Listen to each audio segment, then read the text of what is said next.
What up, everybody? Team Xavier here. It's D&D Day. We're ready for this. Or are we? We're all gonna die! Oh, No. Vilgax has been ready for death in many forms. Hey, I even have my audio and stuff set right today. Yay. Oh my god. Friday, so we streamed new game Project Lazarus. So it's like a 3D isometric action roguelite, similar to like Vampire Survivors and Bullet Heavens and stuff.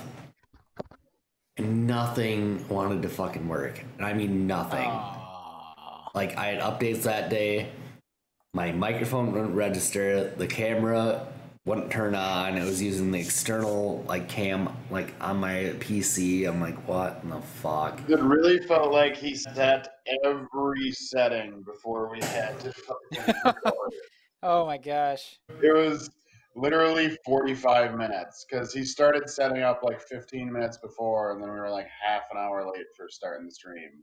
Dang. Yeah, it was pretty cool. Now we're trying some new settings, so we'll see if this holds up well or not. Should be a lot more stable for everybody, in theory. Perfect. Oh, I see little twisty bits. Me too, but is it gonna work? Because Roll20 loves to, do that shit.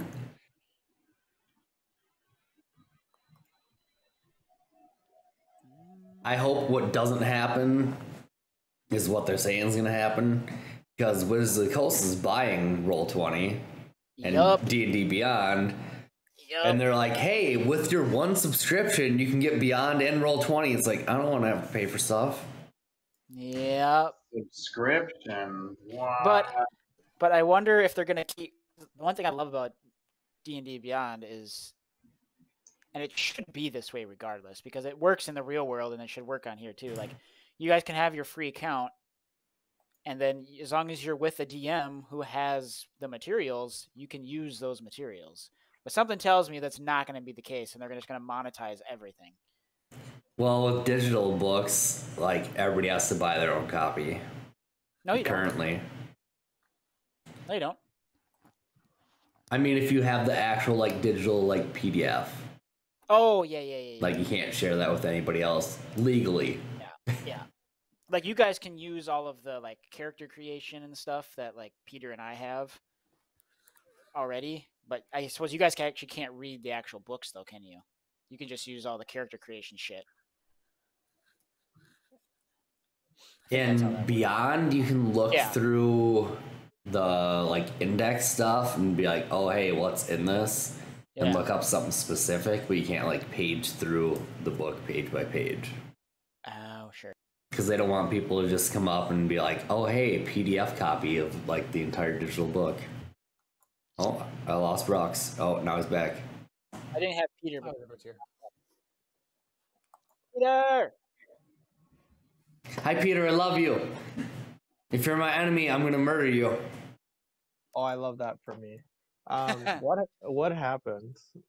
I was like talking and then everything went blank. So I didn't have you at all. So it did the thing where you load in and nobody can see you, even though you were talking, and you could probably see everybody. Ghost Peter, spooky. So, do you remember the expose you had at the end of last episode? Uh-huh. You do? Uh-huh. Cool, you're gonna do that again. Vaguely, or whatever, as best as you can. When I'm done with my, like, little review, you're gonna do that again. So what happened was... And we broke him, he's gone. He's like, let me get my notes. 12 minutes in and he's gone. Yeah. It's alright, the internet's very patient, typically. Not. It's terrible today, I guess. I don't know what's It is happening, indeed. So. Tell The Chef to stop internet are the downloading most porn. patient, upstanding citizens in the universe. What are you talking about? Something like that. No, not at all. So, do we not remember what happened last time? So, just the very end of your expose. We do, the but very end when we stopped recording, and then I had you keep going a little bit. We're gonna do that again. But in the meantime, the before that happens, before all of that happens, Oh boy. we are going to start. I'm going to do a little bit of a recap, kind of extended recap. Your group, a very extended recap. So your group came to these islands in the beginning for various reasons.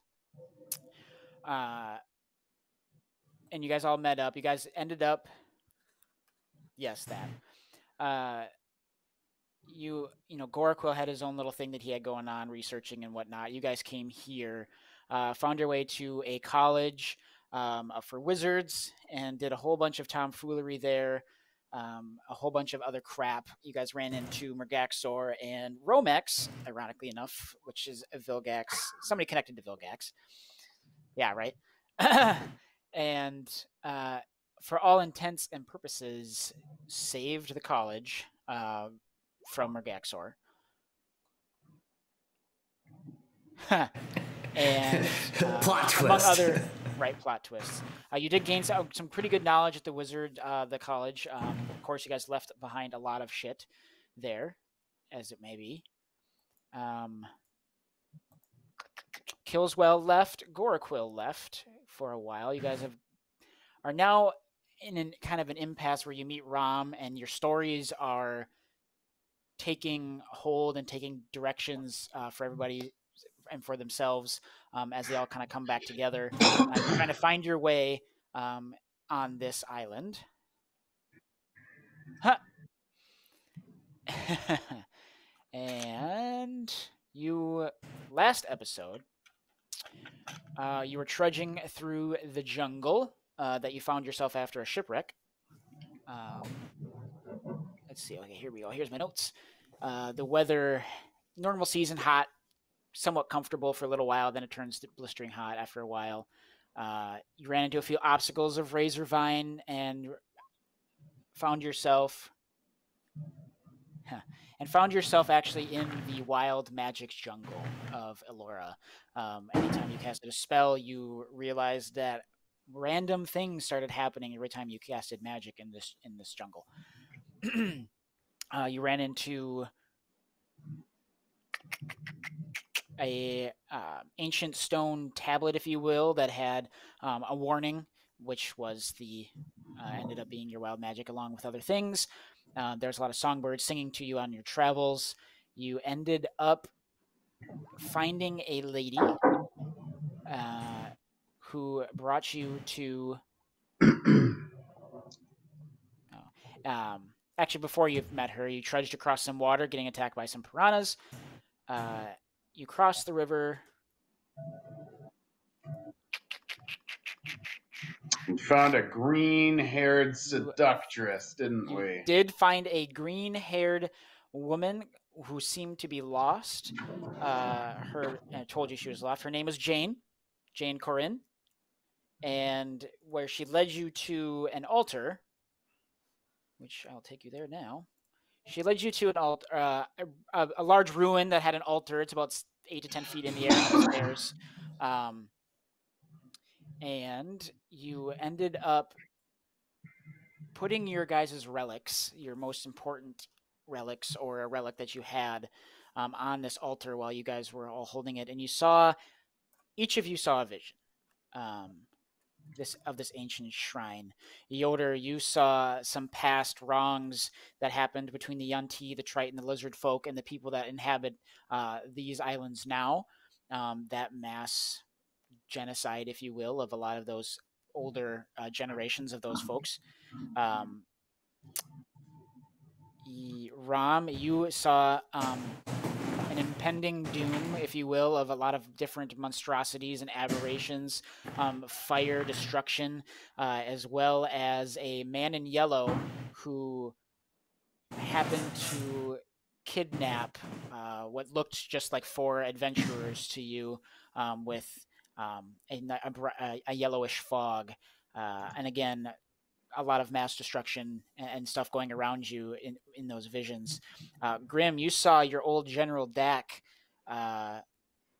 holding what looked like a heart squeezing it, and you felt the pain anytime he squeezed it, and he was talking into it, giving commands. And then behind him was a horde, an undead horde army behind him, as well as lightning crackled and storm came down. Vilgax, you were taken to a blank space, what looked like the astral sea, and you and Romex were there, and it was just the two of you floating through space, staring at each other. And when Romex started to uncontrollably laugh, you uncontrollably laughed back at him, and it lasted for a good 30 seconds or so. But as you guys were just staring deeply into each other, and then when you came back. And then Rom laughed too. And then Rom laughed too. And then if you want to do what you did at the end of last session, if you can remember as much of it, please do, and then we'll go from there. Oh, like we're doing that right now? Yes. Okay, sounds good.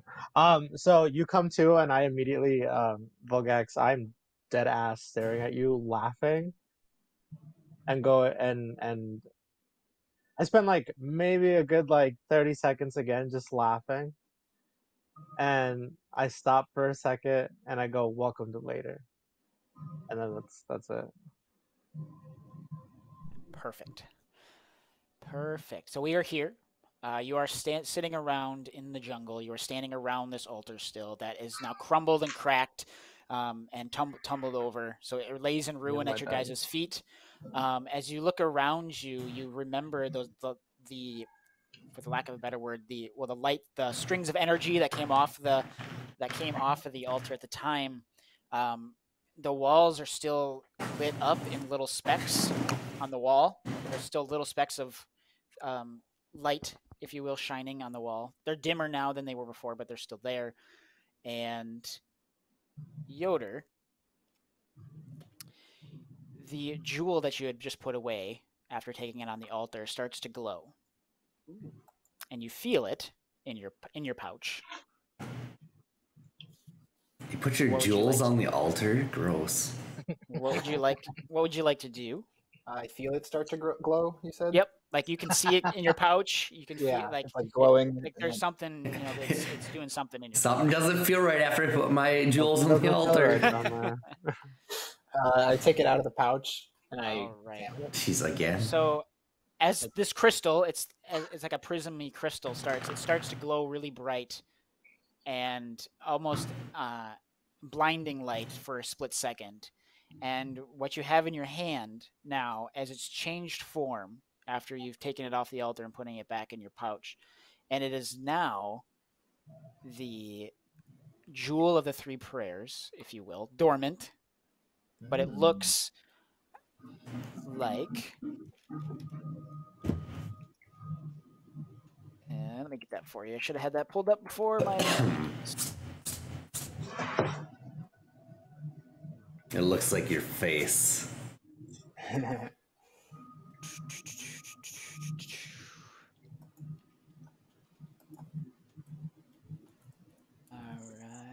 So it kind of looks, I'm going to throw it on the screen for you here for a quick second. Where did it go?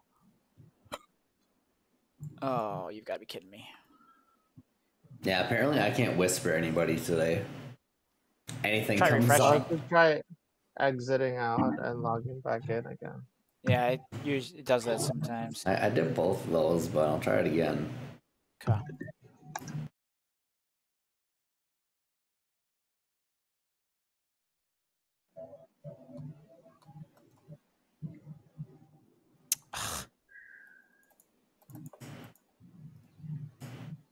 So I keep getting the unable to find player with that name. Which one are you trying to whisper me?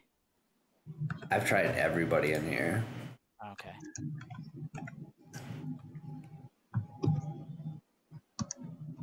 There we go. Okay, so...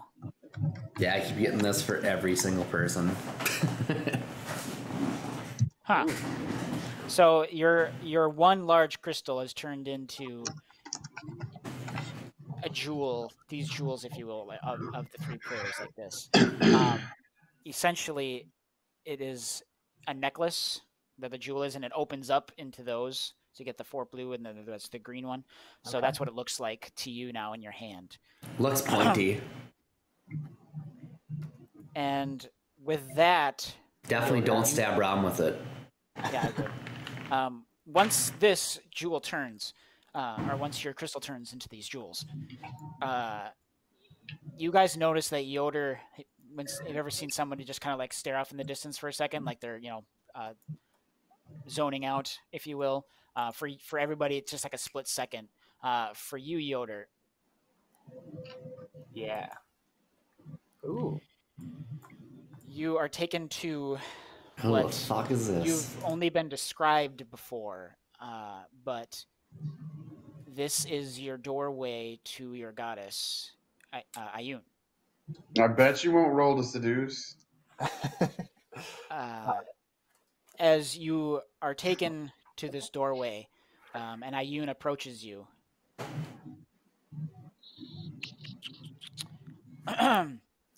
and she speaks to you and says, "That jewel is what I sent you to this plane to get. That artifact that I explained to you that we needed to save the heavens from the monstrosity war." Am I the only person from Elora? You might be. But with that, I've seen that you've found a purpose now on the material plane. However, I'm going to give you the choice, as we are able to hold off a lot of the horrors that were described to you before and the war that's going on here. However, some may have gotten through the gates, so just be careful where you are at now and be vigilant. But again, I will give you the choice to decide if you want to come home and fight the horrors here, or if you'd like to stay and fulfill your material plane purpose that I know you have found now. You've served me well. You are now one of my favorite followers. What would you like to do? I think Yoder, like, when he gets transported and like recognizes that it's in front of Ion, he probably falls to his knees first thing, and then he thinks about. He looks at the pendant, and contemplates his existence, and I think he decides that that he still has something to do on the material plane, but he can feel her calling like him back to her service. But ultimately he decides to stay. Perfect.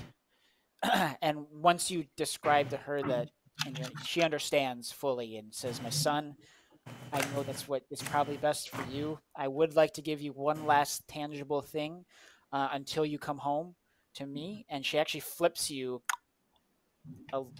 what looks like kind of like a coin, but it's not an actual coin. And you catch it, and it is a pendant. So now those two things that are in your possession, in your pack, you can go ahead and equip those if you'd like. Awesome.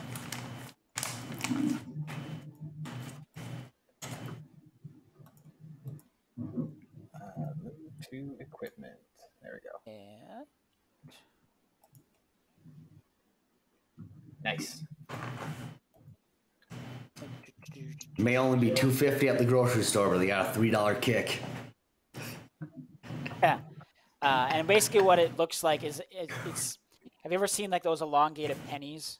Like, you put the penny in and it stretches it out. So it looks like that. However, it's got the sign of Ion on it. So it kind of looks like a almost like it's like a P, but then inside there's an I type of thing. I can get you a picture of it a little bit later. Oh yeah, there's a picture attached to it too. Okay, perfect. So that's what it looks like for you. It's a pendant, and it does. So she gives that gift to you for, finding the jewel of the three prayers, but then also realizing that you do have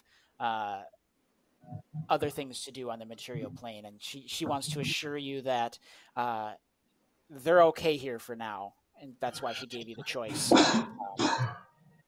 Nice. But again, heed her warning that they may not have been able to stop all the monstrosities from getting through the gate. Of course. Anything else you would like to do? Anything else you'd like to do while you're here with her? or are you good? I think he would just say that he would do his best to rid any monstrosities that find their way onto the material plane and spread her influence more openly. Perfect.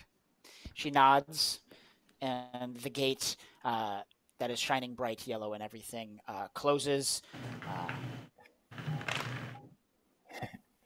And the gate shuts, closes itself off, and you are back here. So for everybody else, that was like a split second of him kind of looking off, zoning out, and now you're back. Well, well, first off, like I'm gonna mostly like RP this whole session is kind of my plan. Okay. So as Vilgax, I'm gonna slam my hands on the altar, look directly across at Rob, and go, "What do you mean?" I'm gonna, as you do that, I'm gonna look over at Yoda and be like, I've had that face a couple times. sorry, what? Kind of stupid. You a little bit of drool right there. Yeah. Thanks. Yeah, he's just like zoned out. Like, yeah. Gribbleberg says, I completely I ignore like your tools. Can I touch them? Sorry, what was that, Grim? Grim says to Yoder, I like your jewels. Can I touch them? I like to keep my jewels to myself. You just had them all over this altar. Don't kink shame.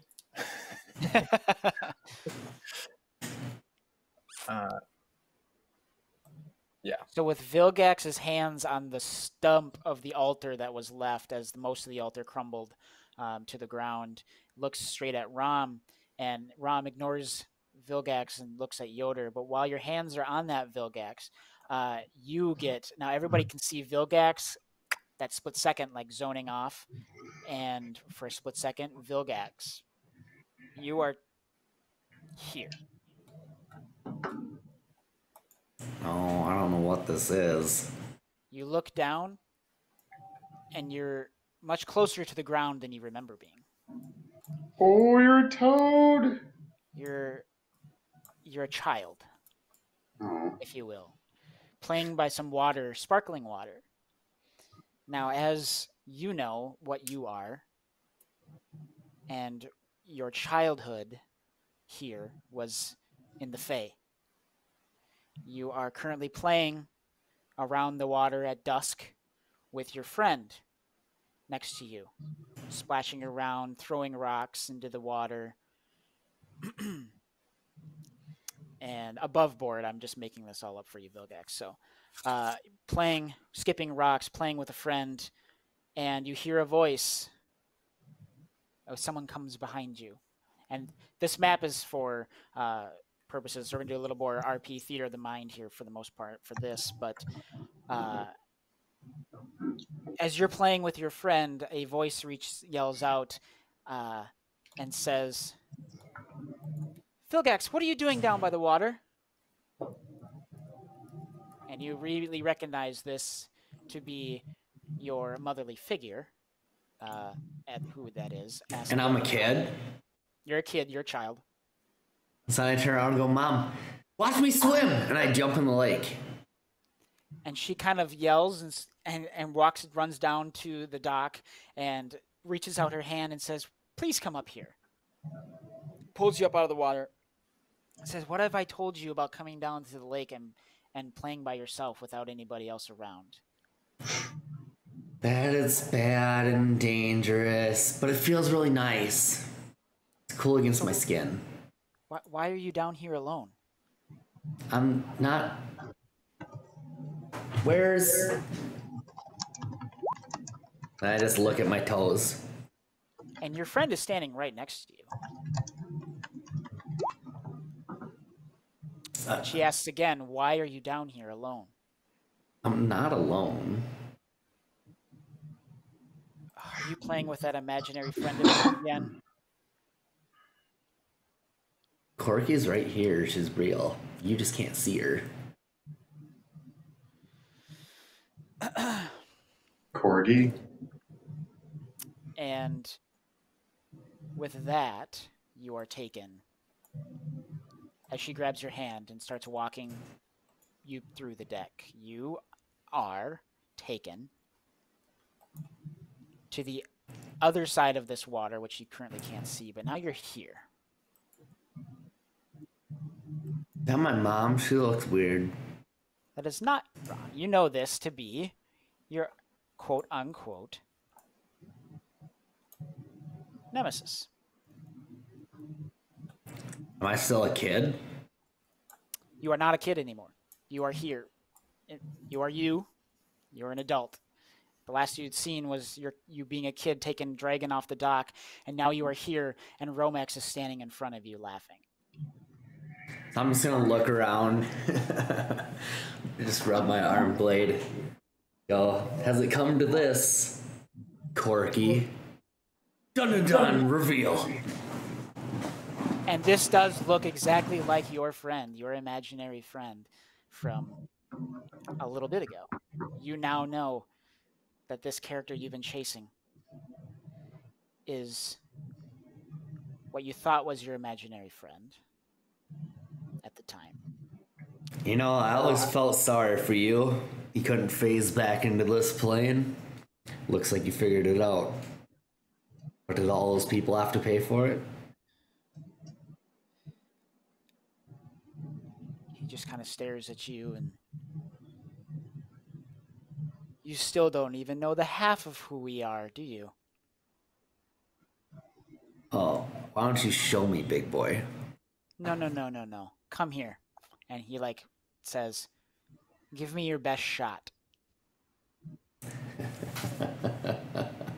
Best shot. We're just gonna duke it out like a couple of wild animals.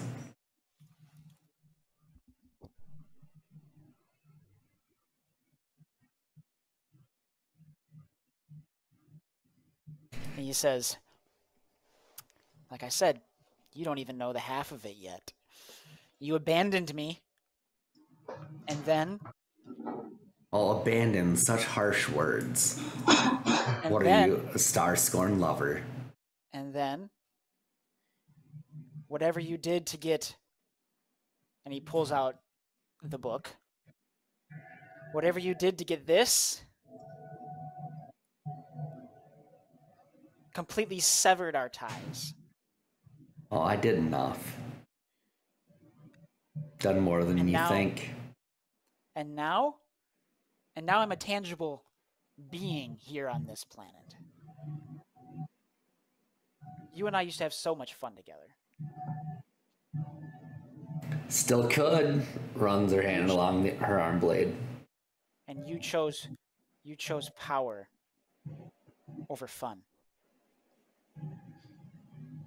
Like I said, give me your best shot if you think you know what's going on.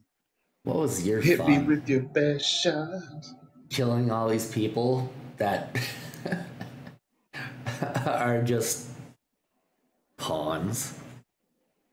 Just ants in the scheme. Just remember, you That's did fun. this. This is all your fault. I did this. I did this. Who was the only one talking to you when nobody else could see you? Who was the only one there for years? We were the only ones there. It was you. It was you the entire time. Then you're finally here and you want to fight me. I've been watching you in and out of planes, trying to get back and make you feel how I felt when you severed our ties. So again, I'll invite you to give me your best shot.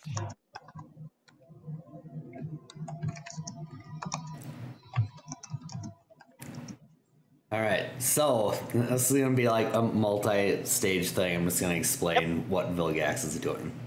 Fantastic. So I'm gonna go to like halfway, stare into the water, Yep. pick up a rock just to like skip across the lake, right? Throw the rock, and all before the rock hits the water, teleport over to Vilgax and try and kiss him on the cheek. Okay. That happens. You kiss Romex on the cheek, and once you go to do that, you feel a kiss on your cheek. And as you look in your peripheral, there's nothing there. But as you kiss him, you feel a kiss. And he says, and then he pushes you off, and you're standing in front of him, and says, "Fucking give me your best shot. This might be your one and only chance." And he goes, spreads his arms out, waiting for you to do something. One and only. I find that hard to believe. I've found you for years. I keep finding you.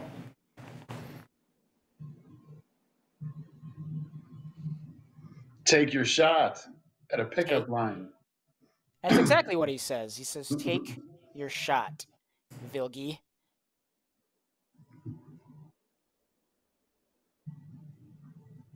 All right. Let's play games like the old days. See this lake? Let's see who can get to the other side first.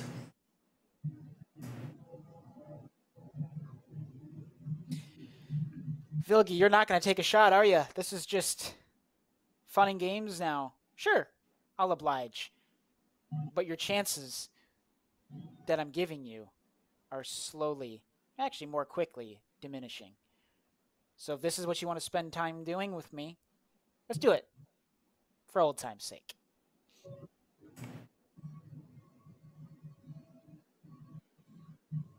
So, the far bank. First one there grabs a handful of sand off the bank, wins. Deal.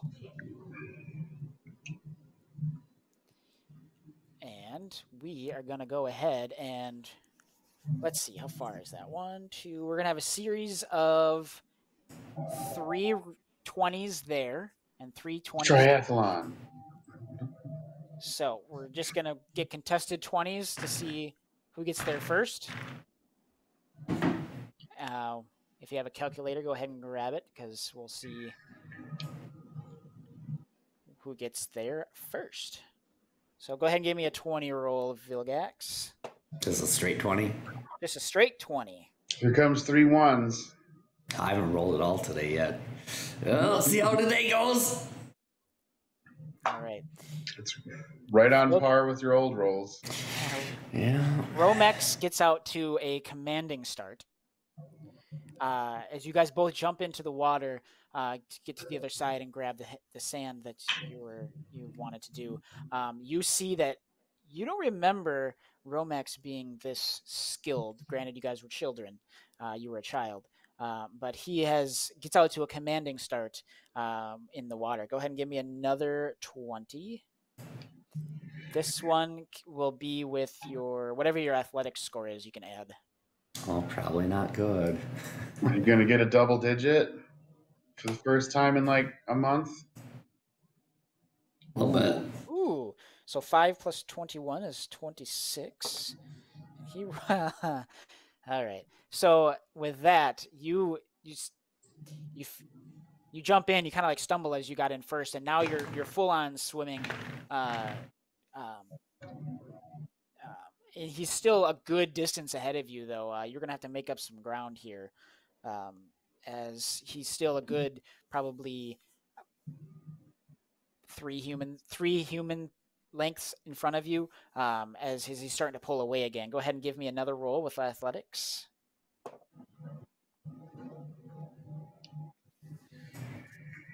$15. So what is that total? That would be 36.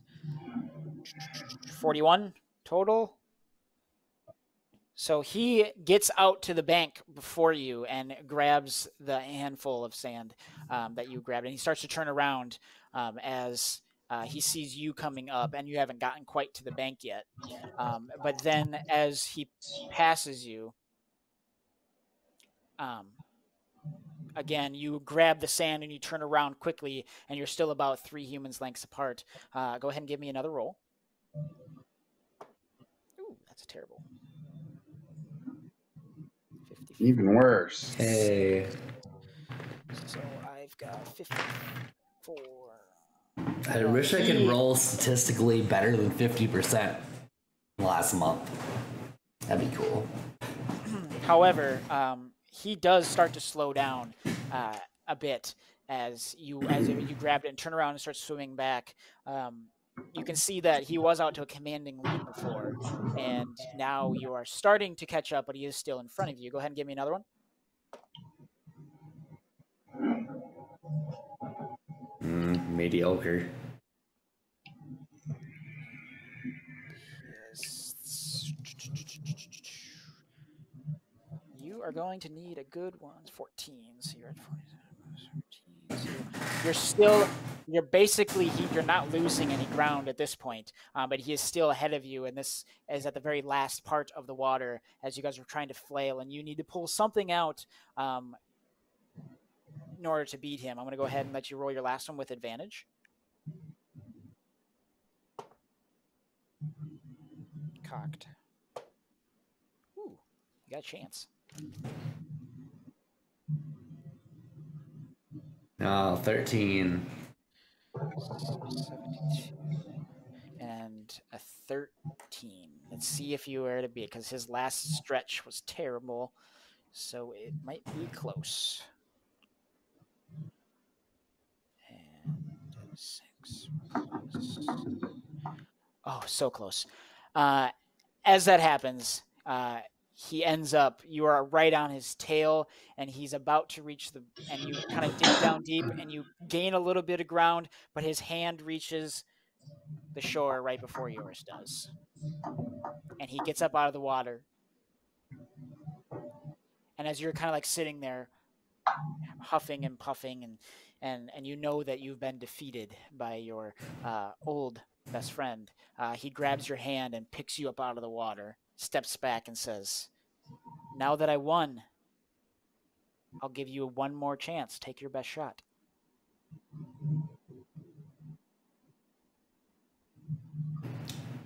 So it's finally come to this. You call that a win? I do. What if I just call it a check to see how far you've come? You still barely outpace me after years of study. Why do you think that is?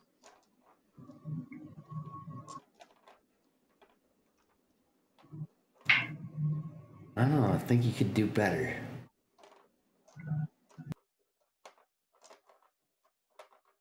Maybe I can.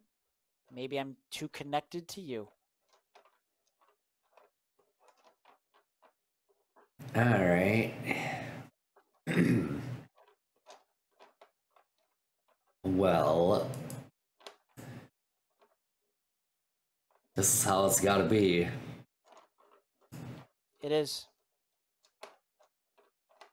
So then I take a, 10-foot step back. Mm-hmm. Go, fine. Unleash my arm blades. Mm-hmm. And then are we rolling for initiative or anything, or just saying what I'm doing? I'm going to go ahead and let you do what you're doing. Don't worry about, if it involves spells or anything. Don't worry about your teleporter points, but do whatever you're going to do. So I want to cast slow on him first. Okay, you do so. I want to bonus hex him. Okay, he is hexed. And then I want a warping step right up to him. Yep. And then go after him with my arm blade. Do it up. Give me the damage roll. Just for the arm blade? Everything, all of it. And then I'm going to describe what happens. Alright, so that's there, that's thing. Because it hits. Alright, that's that. I'm calculating all this quick. Yep, no worries. This, okay.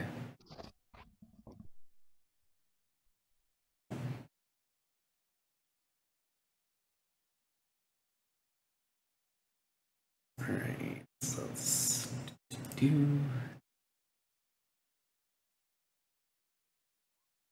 Wow, sweet. So 9 regular damage, 5 necrotic. And what's the one for the other thing?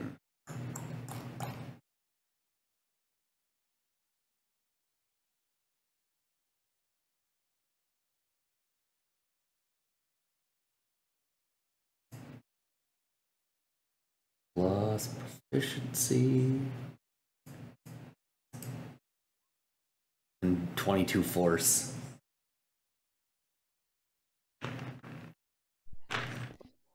Okay. So you wanted to roll low on this, FYI. So as you step back, he's laughing. And you do your warp. And you take your arm blades and you go right up into him. He doesn't flinch. He just looks you right in the eyes. And what you feel, as soon as you implant those blades into his chest, you feel the same piercing pain in the exact same spot that you stabbed him at on your body. And you both kind of, as you take all of that damage that he just took as well.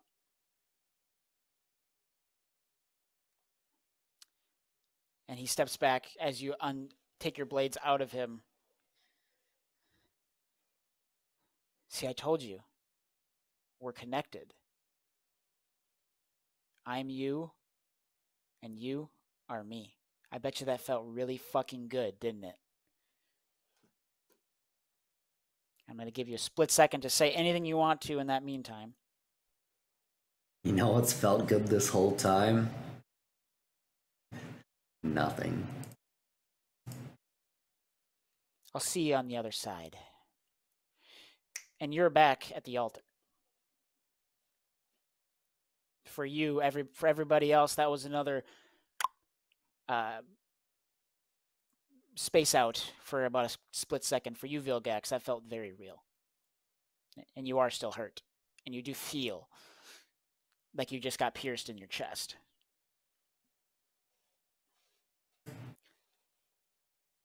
You're muted if you're talking. Does everybody else notice that he's got a big stab wound in his chest? You see nothing. Between his cloaks and everything, he looks just like he did before, Vilgax. But it does hurt. It does hurt that where you just pierced Romex in the chest. But for everybody else, no, you don't really notice unless he's a little doubled over, probably just from looking like a split second. But he's back here in the intangible.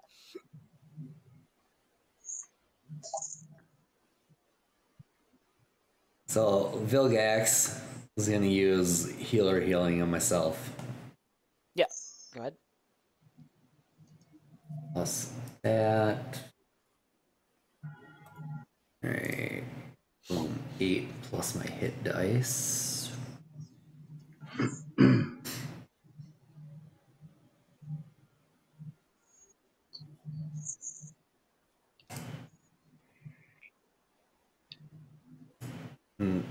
I'm gonna look over at Yoder, walk up next to him. Scope. So, any ideas what this place is? Don't really care for it much. You mean the altar that we're standing at? I mean, this place. What's going on?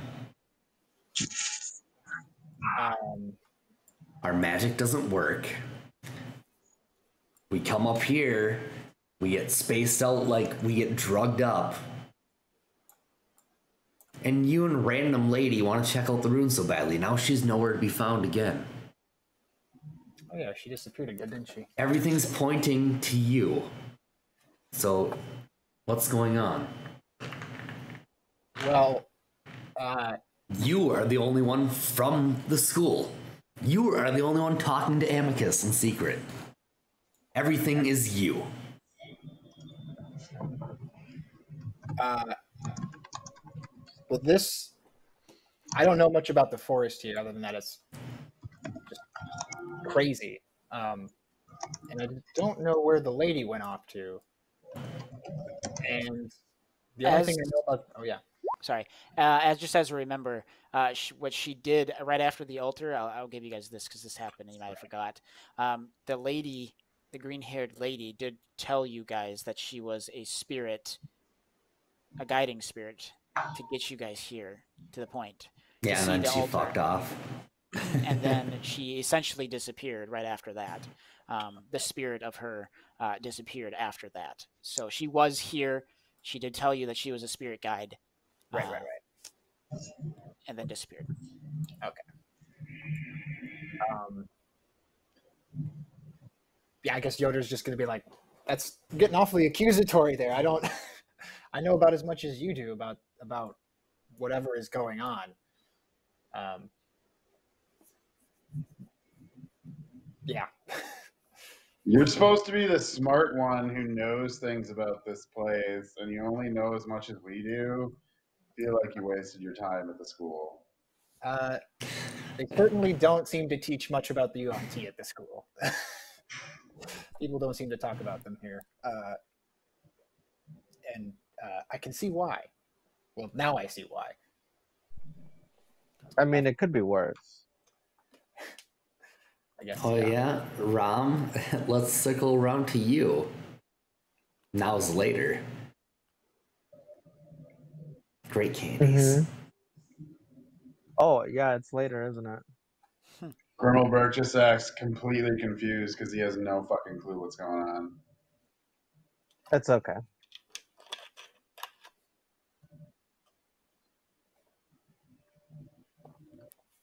So are we just gonna keep messing with this broken whatever?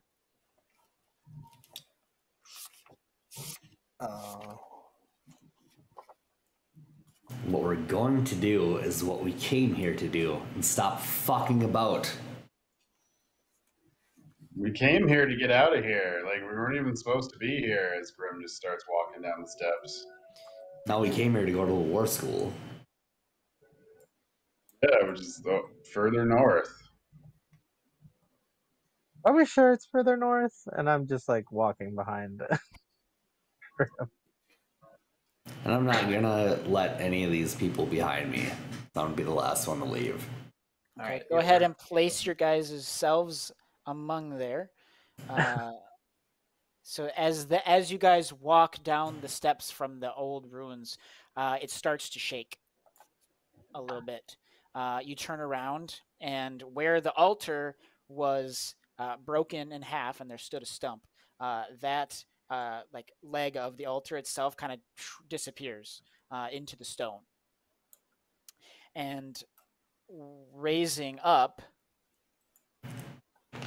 is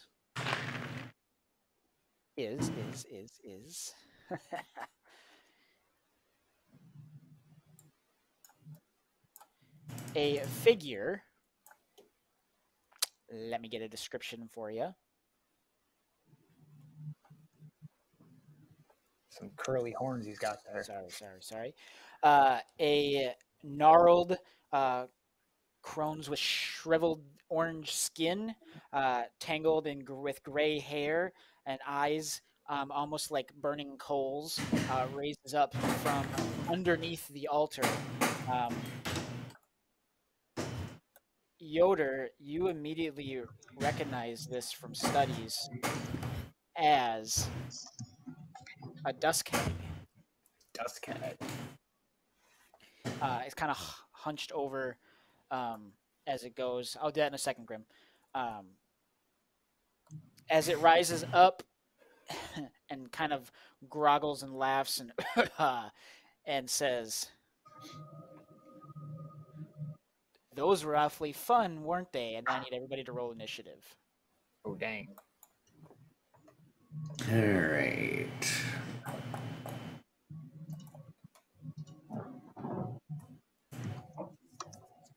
Three. 13. 11. I haven't rolled a single fucking good thing like, 9. in forever. The damage you did to yourself was pretty good. Yeah. Yeah, the First natural time you one roll in there, good, the self-stab. natural one was pretty sweet. Okay, so just out of out of curiosity, so he tried to heal himself, but that didn't work, right? And then he said that magic's not working in this place. So at Oh this no, point, his magic. it's safe to... Sorry, he was able to heal himself with his healing kit, right? My Did he healer's get kit's a like a wild little. magic consequence? I didn't hear how many it was for. I was waiting for I'm you. explaining. My healer's kit's not a magic thing. It's just like a little medicine pouch. Yeah. So whatever you healed that, you were good for that. Sorry, go ahead, Peter. So does magic not work in here, or does magic work in here? From what you can understand, that magic works. Your magic worked before. Held magic consequences. There's random consequences for magic. Yeah, like my Right? You healer's. remember that part? Yeah. My healer's Above- kit above description. board- Are we still there, Yeah, or above are board we? magic does work, but Yeah. like it's not working properly is really what he meant. No, I was just kind of going off the conversation we were gotcha. having earlier, and by we I I got mean you. him. Yeah. So I was just, It works for the most part. I was like, oh, what changed? That's great. So, Fantastic. So happy sorry, about let that. me get back to this. ROM initiative. 13. Grim. I was a 9. Niner. Vilgax. 11. 11. Yoder. 3. Trace. Yep. And what are these guys gonna get? 1. How about 1? Oof. No bueno for you guys. Plural? We only see one? What's that? You said guys? Plural? I did, huh? Oops. Don't worry, it'll be fine. Yeah. Vilgax will kill himself, and the rest of us will save the day. It'll be fine. Holy shit. These things are fast. Oh, top of the round. Alrighty, let me expand this for a second. Nope, I don't want to do that. I would just like it to be known I am actively dying currently. Well, stop it. So hungover. Well, don't do that. All right, so top of the round, the lights speckling on the walls around you guys start to come to life and move. We tripping? The light speckles on the walls. Okay. So when those beams that came out of the altar were hitting the walls that like lit up, right, and there was all the writing that was lighting up around you guys. But when that dissipated, there was speckles of light that were still on the wall, and those, come on, stupid thing, are still. Whoa, you guys all moved, didn't you? My bad. I think The whole map moved is the way it looked. Yeah. Oh, I pasted an entire map on top of the map. Now you guys definitely moved. All right, I can do this. Sensation. I can do this. I believe in you. I There we can go. do this. All right, so copy, paste. So now we're here. Kind of hard to see, but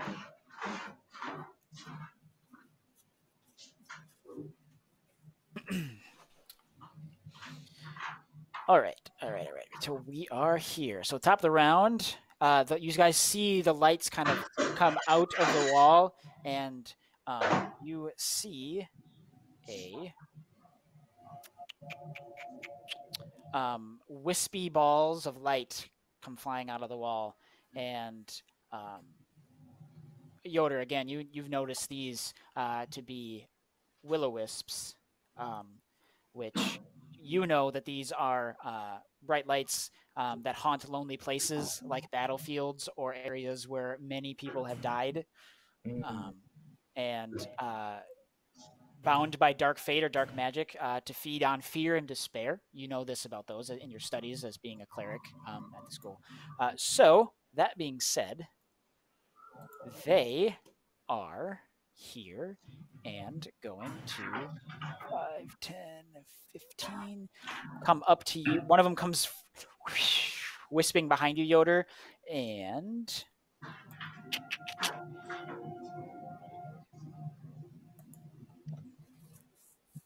okay, can't do that yet.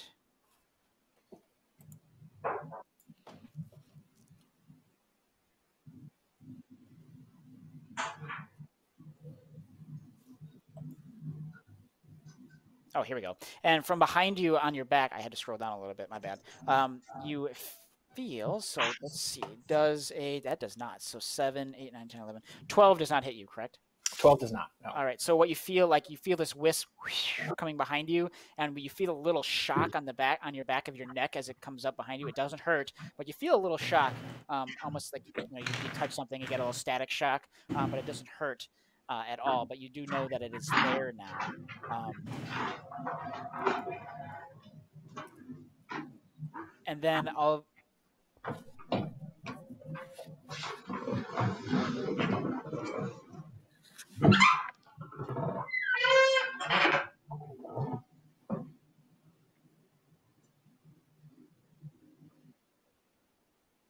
Sorry. Okay. And then, okay, the will-o-wisp and its alignment.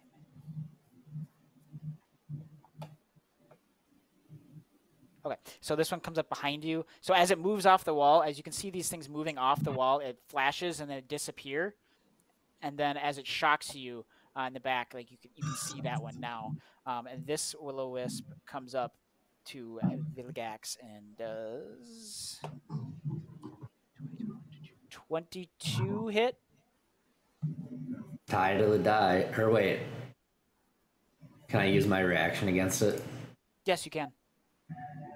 Alright, so let's do that so it does not hit. Okay.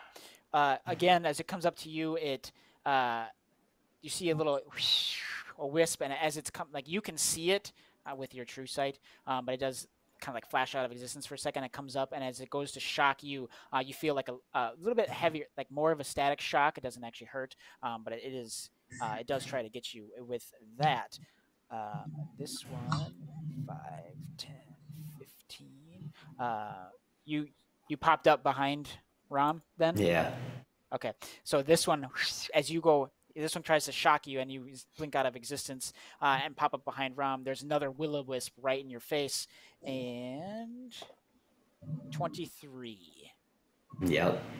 All right. So I use my reaction since he's within 5 feet of me to give him an additional 3 AC. All right. So it doesn't hit then.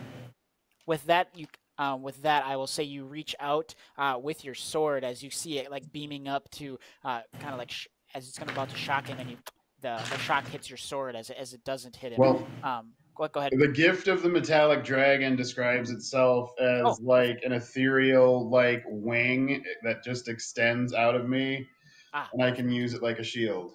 Perfect. So then what happens to you, Vilgax, is you turn around and you see this will-o-wisp right in your face about to shock you right in the face. You see what is it, an incorporeal dragon wing shield you from behind, and the shock hits the wing and dissipates. But with that, then Grim does was it +4, 20 hit? Dirty Yes. 20? Okay. Where are my... So that is going to be 5 lightning damage on your neck. So as your wing pops out to block Vilgax from getting shocked by this will-o-wisp, you feel a nice shock on the back of your neck and take 5 lightning damage. For everybody else...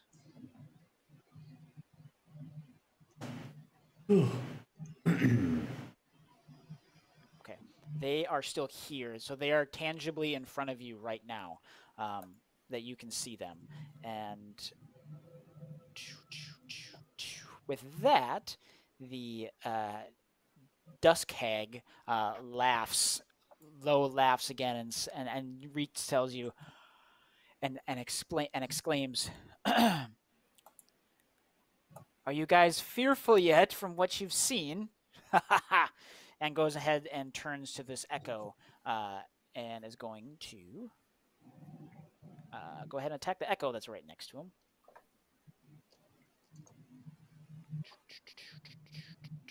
Let's see, what does he want to do? Yeah, he'll do that. So, does your echo have its own AC, or is it your AC? Yeah, it's 17 instead of 18. Okay, perfect. So he goes with his claws. First one misses. And, oh, that's a 22 to hit. So then the second one. Well, it only needs 1 hit point. Okay, got it. to So you kill see it, so. this hag, he's got these gnarly claws. Explains that to you guys and turns to the echo. The first one kind of like whiffs through as he's like standing kind of on this platform a little bit, and he kind of like wobbles. But the next one strikes true to your echo, and your echo is gone right now. Grimmelberg talks a little smack, and it's a whole lot of effort to kill a shadow. And he'll claim back, "You guys haven't seen anything yet." And nope, not that layer. Here we go. All right. And then I'm gonna just free yell to the group. Oh, so this clown here wasn't the one showing us anything if we haven't seen anything yet. And he just laughs at you. Rom, what you got? And Vilgax, you're on deck. Crossbow. Crossbow. There. All right, go ahead and give me a roll. Just the plain crossbow? That's all you want to do? That's an 18 plus 5. That'll hit. Okay, and that is a good 9 points of damage to the dumb bitch. Niner. So you And guys then see Rom turn around and notch a bow, crossbow, right? Notch a bow in his crossbow and go, bing! And it hits right in the shoulder of the hag standing on the platform. Go ahead, Peter. And then I'm gonna turn around to Vilgax, and I'm gonna use my bonus action to touch him, her, they, them, and give them some dragon's breath. Because why not? Okay. Stopped being a dragon, but kept the dragon breath. You don't know my life. You don't know me. All right, Vilgax, what you got? That was everything? Sorry, Peter, that was everything? Yeah, that. I'm good. Okay, Vilgax, what you got? All right, so Vilgax is going to just not even fully turn around, but look over her shoulder at this hag thing. Go, oh, well, if you see everything, and just like RP purposes, just like reveal my true face, like let's see eye to eye, and then I want to use my hex on it. Okay. So that they have to roll for that. No, that's just the thing that happens. I place a curse on the dark hag. Okay. And I think that is... And he gets disadvantage on, let's see, which ability do I want it? On Constitution. Okay. Constitution. So he is hexed. It doesn't require a saving throw, correct? It literally doesn't say anything. Okay, perfect. I think it just does the thing. Okay, perfect. So he is now hexed. Constitution saving throws disadvantage. All right, and then I'm gonna just flick my hand like this over my shoulder. My eyes turn white, and say Hadar, and I'm gonna traumatic teleport him into the wall of the ruins. Okay. What is the language of that again? So you attempt to instantly transport a creature within range into a solid object you can see within 120 feet that is large enough to hold the creature. You have to make a Constitution saving throw, which you have disadvantage on now. And do you have enough teleporter points for that? Yeah. Okay, just checking. It's a big one. It's my top level one, or one of them.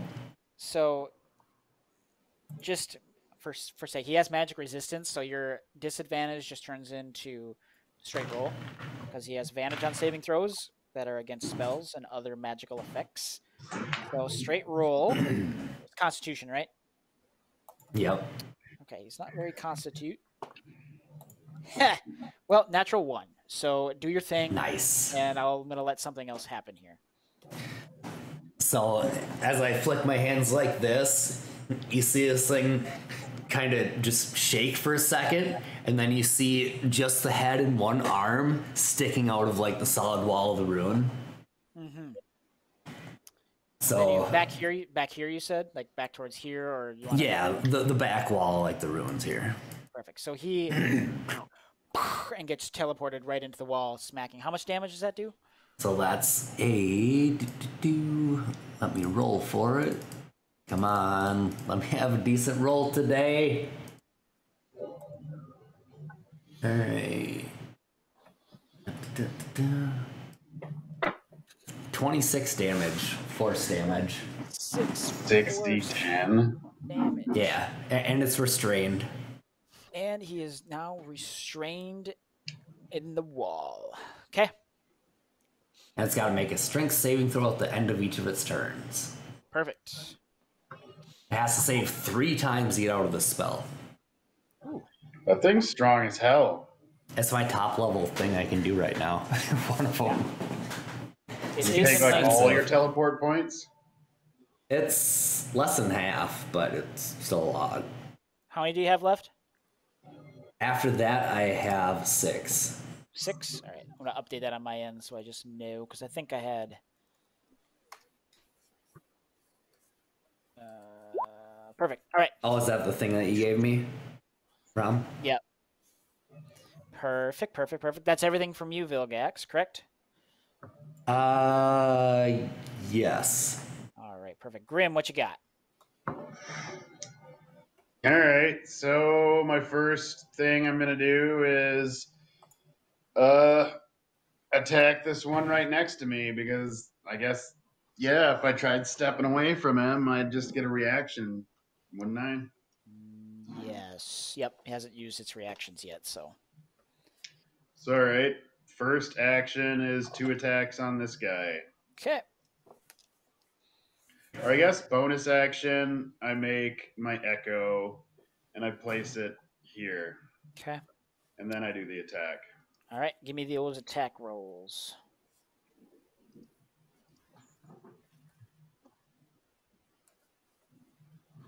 Wait, is it +7 or 8? Yeah, it's 8. 21. That'll hit. And a 6. That oh, wait, one, that's a +8. Plus 8. So 14. So your 21 hits, your 14 misses. All right. And then damage is a 1d8 +5, and then a d6 necrotic. It is a hell of a teleport spell.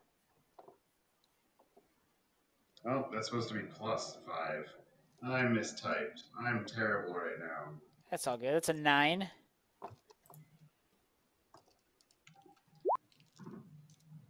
And a 6. So 15. 15. All right. So as you slash through this like will-o-wisp of, you see the mist of it kind of start to dissipate a little bit, and it's still there in front of you, but that definitely took a nice hit from you. Part of me wants to do my action surge, but I only get 1 per short rest. Yeah, why not? May as well. Just go all out. All right. Do your action surge and give me another attack. What does it look like when you action surge? You just get the face where you're gonna like poop your pants like. Yes. It's that anime going. "Arrgh!" All right, let's clip that. Love it. Sorry, what'd you Right, get? so 20? 13 misses, but the 20 hits. Yes, sir. Barely.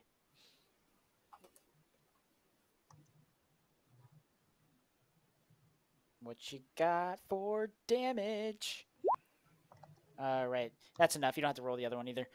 So with this one, you see Grim, about to shit his pants as the action surges, and takes his sword and swings at this will-o-wisp that he hit true before. And as he hits it the first time with the sword, it starts to dissipate and is out of existence. And what you hear, Grim, as you strike it true, you hear whispers in your head, dissonant whispers almost, not the spell, but like whispers from a past and saying, and screams from whispers and screams as if you just destroyed somebody's life. Will-o-wisp is gone. And that's everything from you, Grim? I was thinking about moving, but I can't move through teammates, can I? Because what I was thinking is going here, because then I can, give everybody some defense. Let's see. Or at least a reaction. How much is your movement? It's 30. Yeah, you can make it there. So you see Grim take out this will-o-wisp and then kind of like turn around and be like, huh. And then he like runs a circle around you guys up a little couple steps and into the middle and says, all right. Yoder, what you got? Let's see. He's next to this will-o-wisp. Sorry, is the Sterling crossbones, is that on the hag? Is that... It's a hex for... Right, okay. Sorry, I didn't want to do the hexing. I didn't want to do the crossbones. I want to do something else. My bad. So I'm just curious, map-wise, this looks like it's an elevated platform with stairs. Do we no longer have line of sight on this guy? You do not. That platform is about like 8 feet in the air, and so the stairs are down about 8 feet, so you no longer can see him behind the platform. So you do have to go dark up. Vision. Does that help? No! You need stone vision. See through stone. I don't think that's a thing, though.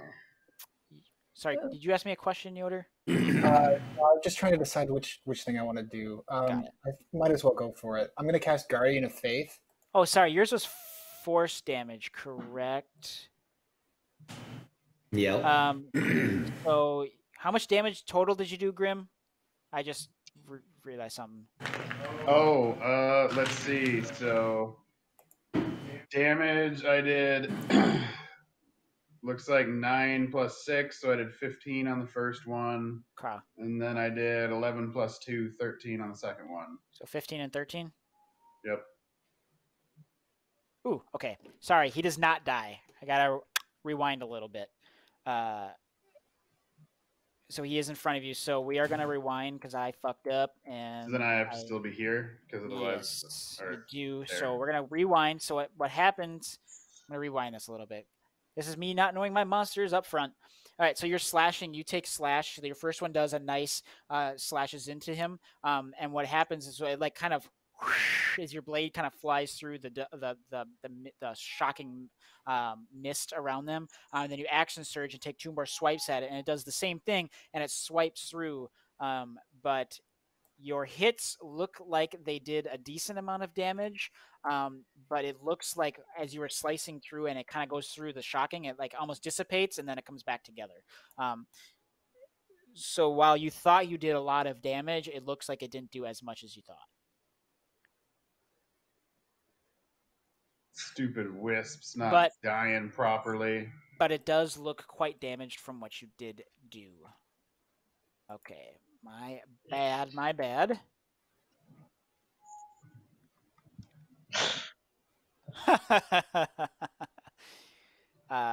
Do it. We'll just clip it. Just have entire videos of just you eating ice cream. Okay, so with that, you wanted to stay at that spot, correct then, Grim? Because you don't want to take a opportunity attack? Yeah. Okay. I don't want to take the opportunity attack. Perfect. So then Risky now, business. Yoder, it is your turn. All right, Yoder is going to cast Guardian of Faith, in which a large-sized spectral guardian, appears and hovers for the duration of the unoccupied space of your choice that you can see within range. Awesome. What does your guardian look like? So the guardian is kind of like this kind of like ethereal, like translucent being, like humanoid shape. It's not very descript. At least that's what I'm going to allow you to pick whatever the heck you want it to be. All right. Well, the Guardian does have like a giant shield that has Ian's symbol on it, and then a giant ass sword as well. And it's like just in this like gold and white like flowing robe, with like a metal, like a gold metal like crown, not like a crown, but like a metal dome on top of their head. Okay. So Yeah. you guys see this erupt out of seemingly nowhere. And Like, well, that's new. for all intents and purposes, I'm just going to grab a token. Okay. And Large size is 2x2, right? yes. Okay. Let me grab something to take place for that. We'll just do this. And where did you put it? Can you see the shape that I just drew? Oh, perfect. So up on the platform? Yeah, up on top of the platform. And then any creature that is hostile to me that moves to a space within 10 feet of the Guardian for the first time on a turn must succeed on a dexterity saving throw or take some damage. Or take half damage if they succeed. Perfect. And I believe that's a 15 for the save DC. Okay. Sorry, let me get this in place. Yep. Here. Why didn't that pop up? What the? That didn't pop up for you guys. I saw someone flash and then it was gone. Do you have it set to visible or something? I do. Okay. But what? Well, that's interesting. Love Roll20 right now, so I guess we're not using that. Does this one work? Yeah, that one works. Yeah, That works. You can just shrink them. There's your thing that you just described. Awesome. It doesn't look like it. I'll work on finding a token for that later. I should have right. looked at that before. So there's that. Sorry, go ahead and do your thing. What were you gonna do? Yeah, so anything that moves within 10 feet of that for the first time on a turn makes a dex save. Okay. Or takes 20 radiant damage. Perfect. Anything that moves? Or enemies? Any enemies. Oh, okay. Are we enemies? I don't know. Are you? We'll see. I guess that depends. It all depends. You have been an asshole to him lately, Vilgax. So maybe, I don't know. We'll see. Pretty sweet if I wasn't half dead going into this. Anything else, Yoder? No, that was my action. And can't attack with bonus action, and I don't think I need to cast any spells for it. So, okay, that's it. Top of the round, the will-o-wisps are buzzing and whispering in your guys' ears. Sweet nothings. Yoder. Yes. We are going to do.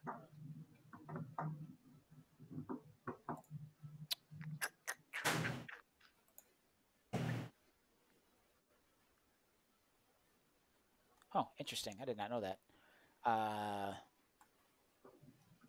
Okay, going to take a 16. That misses. Oh, I forgot I had that now. This What will if be it- fun. Except for my nice new toy. Hey, perfect. So you go ahead and you feel like some shocks on the back of your neck. It doesn't actually hurt, but you're still feeling those little like static shocks. And then the Will-O-Wisp next to the Echo that got popped up. That is a 17. Yep, that's the AC it has. All right, so that is, yep, so your Echo is now gone as it gets shocked out of existence. That takes care of that Will-O-Wisp's turn. This Will-O-Wisp next to you, Vilgax, is going to try to shock you. Is that a ranged attack or is that a close-up attack? Excuse me. It is technically right next to you, but your boxes are connected. So it's touch. It's within 5 feet. So you take a 5-foot shock. So it has to be next to you, but in combat, it's like 5 feet away from you. Okay. It tries to shock you, but it completely misses as the shot goes off to the right, and you kind of duck out of the way. Missed horribly. And then Grim, that is an 18 to hit. I don't think that hits you either, does it? Actually, 18 is my AC. Oh. Just a second though. Can I use my can I do Gift of the Metallic Dragon on myself or just allies? Oh wait, yeah, so when me or another creature I see within 5 feet would be hit by an attack, I can use this reaction to add 3 AC. Okay, and can you do that over and over and over again, or is that a certain amount? I have 3 per long rest, so I only have 1 more use after that. Perfect. But as you guys go see this Wisp charge up and take a shot at Grim, that wing that saved Vilgax earlier pops out and deflects the shock away. And that is all 4 of those. Grim, you should work on reflecting those back. And so I don't think it works that way. What does the hag have to do at the start of its turn? Now that it's end of its turn. Teleported? End of its turn. End of its turn. So it is incapacitated, correct? Restrained. Restrained. And what can it do when it's restrained? That's a question I should have looked up earlier. Alright, so when restrained creature's speed becomes 0, it can't benefit from any bonus to speed. Attack rolls against it have advantage. Creature's attack rolls have disadvantage. Creature has disadvantage on dex saving throws. Perfect. But it can still cast spells, but technically it does not have line of sight on anybody except for this thing. And it only has one hand sticking out of the art or wall, if that makes any difference. Got it. So...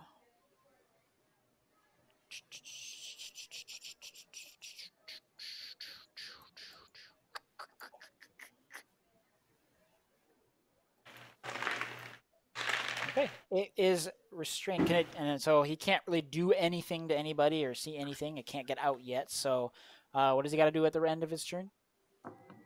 All right. Strength saving throw at the end of each of its turns. Okay. That is a natural 20 on that bad boy. All right. You got to save 3 times and then the spell ends and you get out. Okay, so with a natural 20, since you guys get benefits from 20s, so do the monsters. That is going to count for 2 successes on him. So he's really trying to get out of this, and it counts for 2 successes mechanically. But as you can hear him kind of like yelling and screaming to try to get out, and he's kind of like banging on the stone behind him trying to get out. So that's what you hear behind that, but you don't see it. So we're going to go ahead and move on to Rom. And I'm just going to yell out in between turns over there, go, oh, having a bad day. He doesn't hear you because he's screaming. And go ahead, Rom. I'm in a very awkward position here. So I'm just going to do what I do best, and I'm going to use my non-dragon breath weapon on this honker right here. Which one? Sorry. Okay. Do your thing. I'm trying. He needs to make a DC 15 dex saving throw. Dex saving throw. These things are very dexterous, so. Against the wispy boy? Against the wispy boy, yeah. That is cocked. Ooh, bad. Still a 17, though. Okay, well he still gets damaged. Don't get all excited about it. I'm not, mostly. How much damage? I don't know. Where the hell is this? Is it under my actions? Yep. I'm doing great. And it's cold stuff, so he gets 5 points because 10 is whatever, but he gets half, so it's 5. And then he is also resistance, so have that to 3. It's resistance. Double halving. He is. Damn it. Character-wise, do we see... You normally know that your cold breath hits true and is very damaging normally to most things. But as you spray your cold breath, it almost as if it does at this one at least, almost as if it does almost nothing to this will-o-wisp. Kind of its tail and stuff just kind of dissipate out and come back together, almost doing no damage. It looks like to you. Interesting. So after I do that, I'm going to do nothing. You're the only person who's not engaged with a wispy boy right now. Yeah, I know. Not It's engaged person. I'm standing where I'm standing because it is logical for me due to how helpful I am as a person. So I don't know what you're trying to say, but I'm pretty sure I killed the last big baddie. Grim. Boom, roasted. All right. Vilgax, you're up. Alrighty then.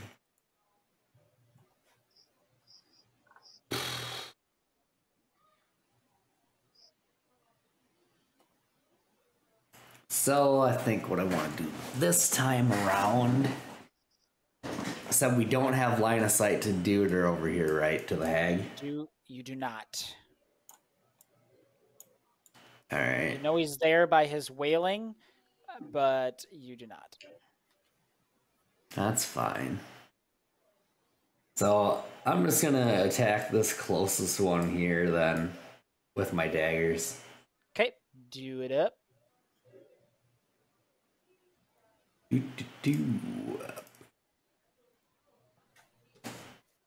So first attack.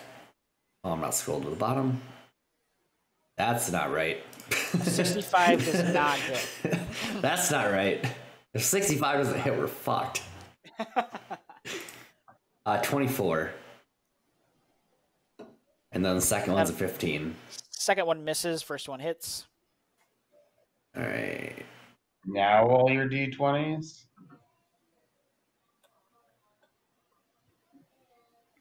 Now all my d20s are what? Oh, I was so you just accidentally did the 6 then? Yeah. Okay. So that is 6 dagger damage. Okay, have the 3. Oh, it takes half from dagger damage too, huh? Sure does. Do I see anything as a character that would tell me this? So what you guys see when you guys are going slashing and piercing, so think of it kind of, it looks just like this. There is like a center that's a lot brighter in the wisp, which is kind of like where it's pulsing and stuff. And then there is, tail of wispy, smoke, if you will, on the ends. And when you go to slash it, it doesn't look like it strikes true to it at all. So like your dagger almost slices through and it goes through it. You can definitely tell, like some of the wisps fall off as you hit them, but it doesn't look like it's hitting true to it. And that's kind of what you notice when you're hitting them and slashing them. All right.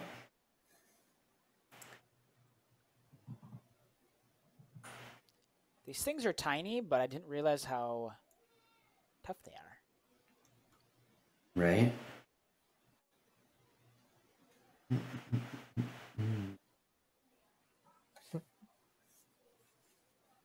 Doot.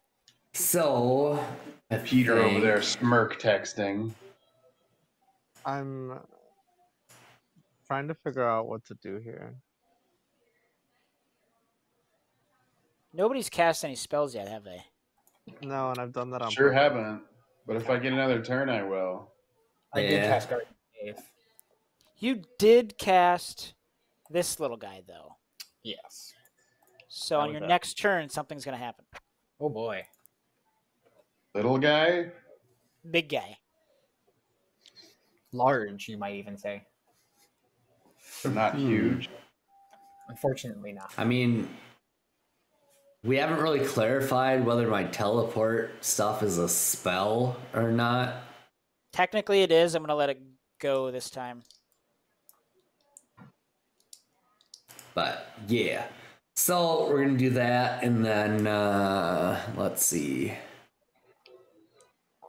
If I moved like here, could I see the hag or no? Let me see. You want to move here? Yeah. If you can move there, you'll be able to get a line of sight on him. Okay, I want to do that. He's gonna still be about half covered. That's fine. I just need to be able to see him at all. Yeah.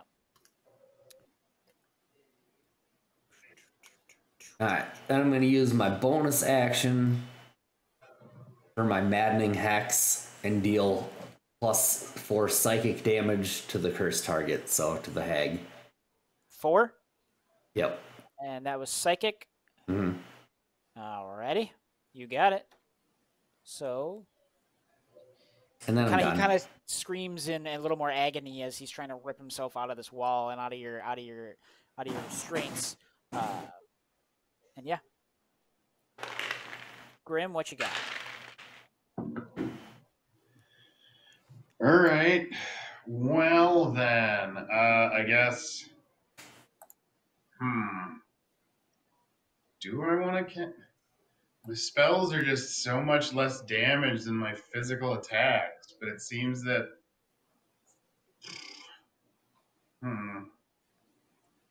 Yeah, I'll just do my basic double attack on the guy in front of me, I guess. Do it up.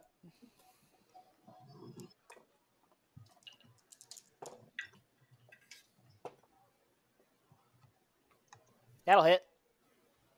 That'll miss. Oh, sorry, never mind. 10 damage. No, that second one was the second attack. Oh, so the first one hits, second one misses. Go ahead and do damage on your first slash. So then, then I'm going to do a D8 plus 5. Perfect. Ooh, 13. And a 1.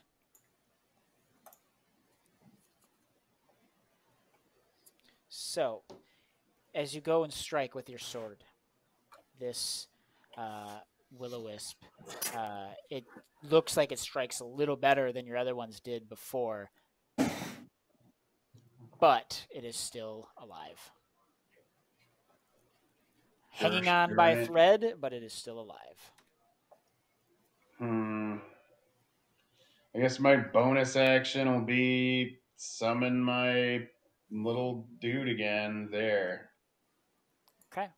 Hey guys, just throwing this out there. If y'all haven't managed to kill one of these little guys yet, maybe we shouldn't be here. Well, before this thing gets out of the wall. We don't always have to stand and fight.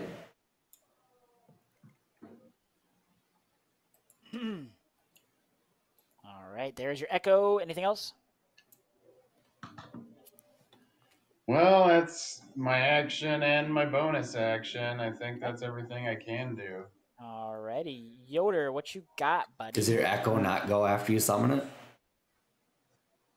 So, my echo, I can use manifest echo, which gives it an attack when I do an attack.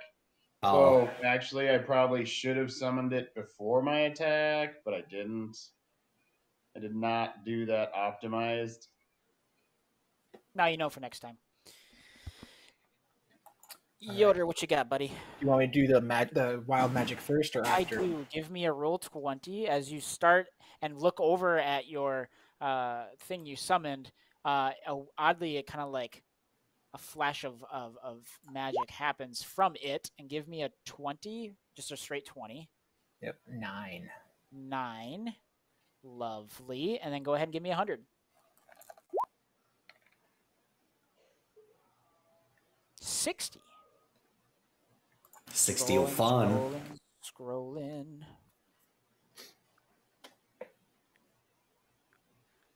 Oh, I gotta look this up.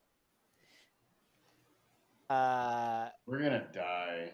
Well, that wasn't the greatest thing that could have happened, but So between the three, you could kill one of these guys.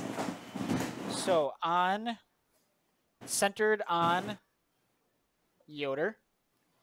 Oh boy. Coming up, so the flash of magic energy comes from your thing that you did. Normally, it's it helps and everything, and it kind of like hits you. This little flash of light hits you from your spiritual thing, and from your feet starts to grow a dense fog around you. And centered on you, a sphere spreads around corners, a 20-foot radius of fog around you. So now, for all intents and purposes, it's a little foggy. Radius. Wow. It's getting a little foggy. So yeah, radius of 20. So yeah, we're just radius 20. Hopefully that's bad for everybody. So can somebody give me a dot right here at the right on the edge? That'll work. And then I need a dot right there. Yeah, go ahead and do that, Nathan, and I'll Someone's got it. Right there. Perfect. And then another one over in this corner over here. Nope, go ahead. Yep, perfect. That works right there. So basically all of you are now encompassed in a nice, dense fog, obscuring your vision. Come out of it, right? Because 20 feet? Yep, 20 feet radius. So right, cool. Basically everything except for Vilgax is now in a fog. So Vilgax, what you're looking in an intense fog encompasses this entire ruins that you are in, and now you can no longer see. I think you can see maybe some little shadows in there, but you really can't see what's in the fog. You can still see the hag half covered, but everything else in front of you is now covered in fog. And all of you are covered in surrounded by fog. So I have dark vision. Rama, I'm gonna kill you. So mechanically, does that basically give all attacks disadvantage? Yes. It does. What's sight range within this? You guys are going to basically have sight. Ow. You're gonna have to be right up next to the thing in order to hit it. Oh, cool. So Yoder farted, and now it's me and this weird elemental and the fucking boss. Thanks. Oh yep. boy. All right. Now, Yoder, what's your turn? What are you doing now that this dense fog is in front of you? You can kind of see the outlines of these wisps. However, the wisps almost look like they're the fog as well. They're a little bit different colored, but they are kind of blending in with them. But you do see the one right in front of you that was behind you. You kind of see the makeout of another humanoid in front of you that was the Echo before, and then Rom to your left, kind of adjacent to you as well. You can see another humanoid there, which you believe to be Rom. What do you want to do? Okay, that changes what I want to do. I'm gonna cast Fairy Fire, I guess. And hopefully this will help. Just keep farting. Just keep farting, yeah. All right, so 20-foot cube, anywhere within 60 feet. It's square. So probably, let's see, that's 20 feet. That's not what I want, though. I want to. I can't. These guys are spaced. All the fog markers were 20 feet, so. Yeah. Well, it's a cube. It's a 20-foot cube. I think. So you got 5. So it's 4x4. Yeah, 4x4. And all these things are spaced out like just enough where I can't get more than 2 of them. Well, in that case, then I won't do that there. I'll do it here. So everyone in Fairy Fire makes a Dex saving throw, and if they fail, they are outlined in a purple glowing light. Gotcha. Everybody does? Everybody in the cube. Okay, so including you, Ram, and the Echo? Yes. Okay. Everybody gives some dex saves. So give a dex save for your Echo, Grim. I got a 17, 18, 19, 20. Oh, and the soft DC is 15. 20. 15. 17. I got a soft 20. This one fails. So I got an 11, so I'm outlining myself. Perfect. And anything that gets outlined has advantage on attacks against it, which would cancel out with the fog. Okay, so it is, sorry. So this one is now outlined, so you can see the one that's in front of you. The other one does not light up, and so you know that it passed. Like, you don't see anything else pop up around you besides yourself and anybody else. Everybody else passed? I think everyone else passed. It was a DC 15.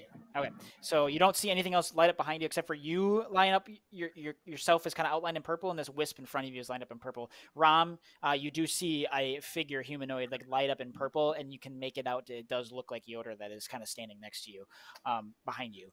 Go ahead. What else did you want to do? I think that's all I'm gonna do, and then I think you probably want me to roll another wild magic for that, too. I do, because you did do Fairy Fire. Yeah. A 20 and a 100, please. Right. Man. A 1. Hopefully that's good. And an 84. Oh boy. I'm guessing the 1 is the bad table that you have. It's called extreme. Whether it's bad or good depends on your 100. We're gonna blow up the planet again, aren't we? Oh, okay. So mechanically, you now have basically a free spell without having to roll on the magic. So what happens is when you do this, you feel like this energy inside of you, and you get the confidence that you are a good spellcaster, and you can cast spells, and it's going to be a good thing. So above board, you don't have to roll on this table the next time that you do a spell. Yeah, awesome. The gold lady touched your pee-pee. Now you feel good. Yes. Yes. If you would have done an 83, I wish you would have gotten an 83. That's all I'm going to say. Oh, wow. Dodged a bullet. Yeah, you would have turned into something. Would have been fun. Okay, top of the round, Will-O-Wisps are up. So the first Will-O-Wisp that is outlined in purple is going to... Do these assholes not roll for magic? They do not. It's not magic, it's just an attack. The shock is not a magic. That's a bit shocking. Go. That's a lot. That is a 22 to hit. Oh my god, I'm gonna use my reaction. Yeah. Go ahead, do it. I'm gonna use my Gift of the Metallic Dragon. At a +3 to his AC. And because they're lit up and you can see them, I'm going to allow it. So good job on your Fairy Fire. You just saved yourself, Yoder. So what happens, Yoder, is you see this Will-O-Wisp charging up to shock you, and then all of a sudden, a dragon wing, an incorporeal dragon wing, basically you can just see it out of the fog, blocks the shock in front of you. And Rom just has all of our cool powers. I'm gonna turn around and just go, Grim, your wings are so long. Love that. Anything else? That's your one reaction? Okay, so the Will-O-Wisp doesn't do that. And the next one is here. It cannot see, but it can move into... does it see what happens if it moves in? It has to make a dex too, right?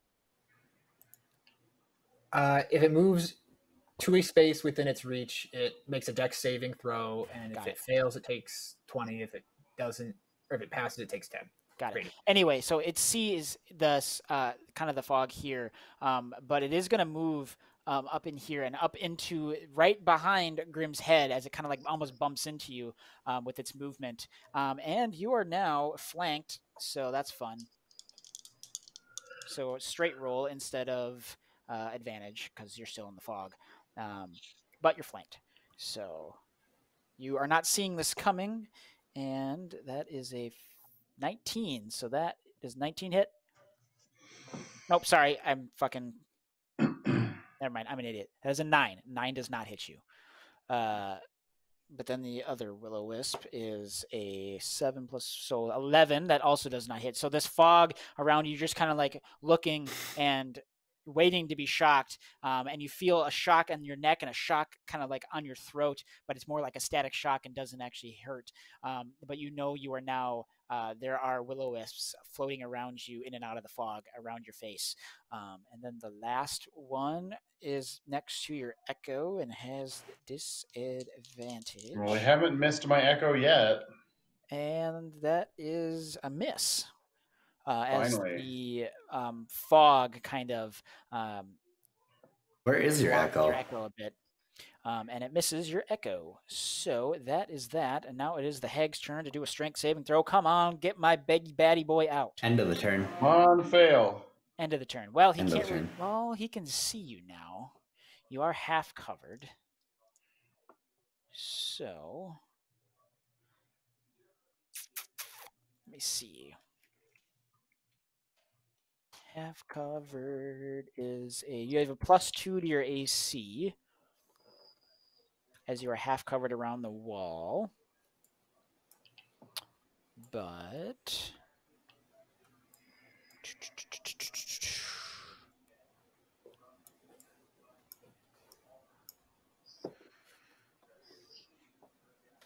Okay. All right. I got to do a roll really quick. Yoder, on my turn, I'm going to ask you, are you willing? Oh, okay. Consent is sexy. So, at a point right within range, he can see you. He is going to cast this, and I rolled and got 50. So, how does this work? Creatures within 20 feet, the point you choose within range, are affected in ascending order. The only one he's currently targeting is you, Vilgax. Which, starting with, okay. He got, what is your HP at? 21. 21. So you fail this sleep spell. Nap time. You fall unconscious. Did he get wild magic now? Ha ha ha ha. Yep. Starting with a creature within the lowest hit points, which he's only doing you. He rolled 98, so we got that. To the spell. Sorry, 25. So he's 5. So 25 total. How many hit points, creature? So you fall unconscious until the spell ends. The sleeper takes damage, or someone uses an action to shake or slap the sleeper awake. Okay. So you are now unconscious, Vilgax, where you stand there as you fall asleep on the ruined floor. Cool. Yeah. They can do that with just one hand? He can do that with just one hand. He just has to be able to point at you. Should have put his other fucking hand in there. You could have. So you are now asleep. That is, he gets one of those, and he does not have any. I don't think he's got any. He does not. So you're lucky there. But you do. So you guys hear like kind of like a thud out of the fog somewhere. Sounds like somebody hit the floor. And there's that Rom. What you got, buddy? I'm gonna open a door out of nowhere. I'm just gonna like, there's a door in front of me now, and I'm gonna open the door. Let me roll that wild magic really quick. Oh yeah. You should probably do that for your person. The bomb goes off and the hag dies. Well, that's possible. Thank God. 7 and 15. What happens to the hag? Oh, and he does a strength roll, right? Which was strength save for dramatic and has a disadvantage. Okay. Which for it's that, so he got a 20. Sorry, no, 18. With disadvantage, got an 18. Damn. 18 on the strength. That was a 15. All right, so he has now been broken free of this, as he had a natural 20 before. He's now broken free. Nobody knows this because you guys are fogged and Vilgax is asleep. Ariana Grande out of that. Yeah, we get it. So 15 spell. Cool. You guys don't hear anything that happens or any of that, but yeah. All right. What are you doing, Rom? Dimension?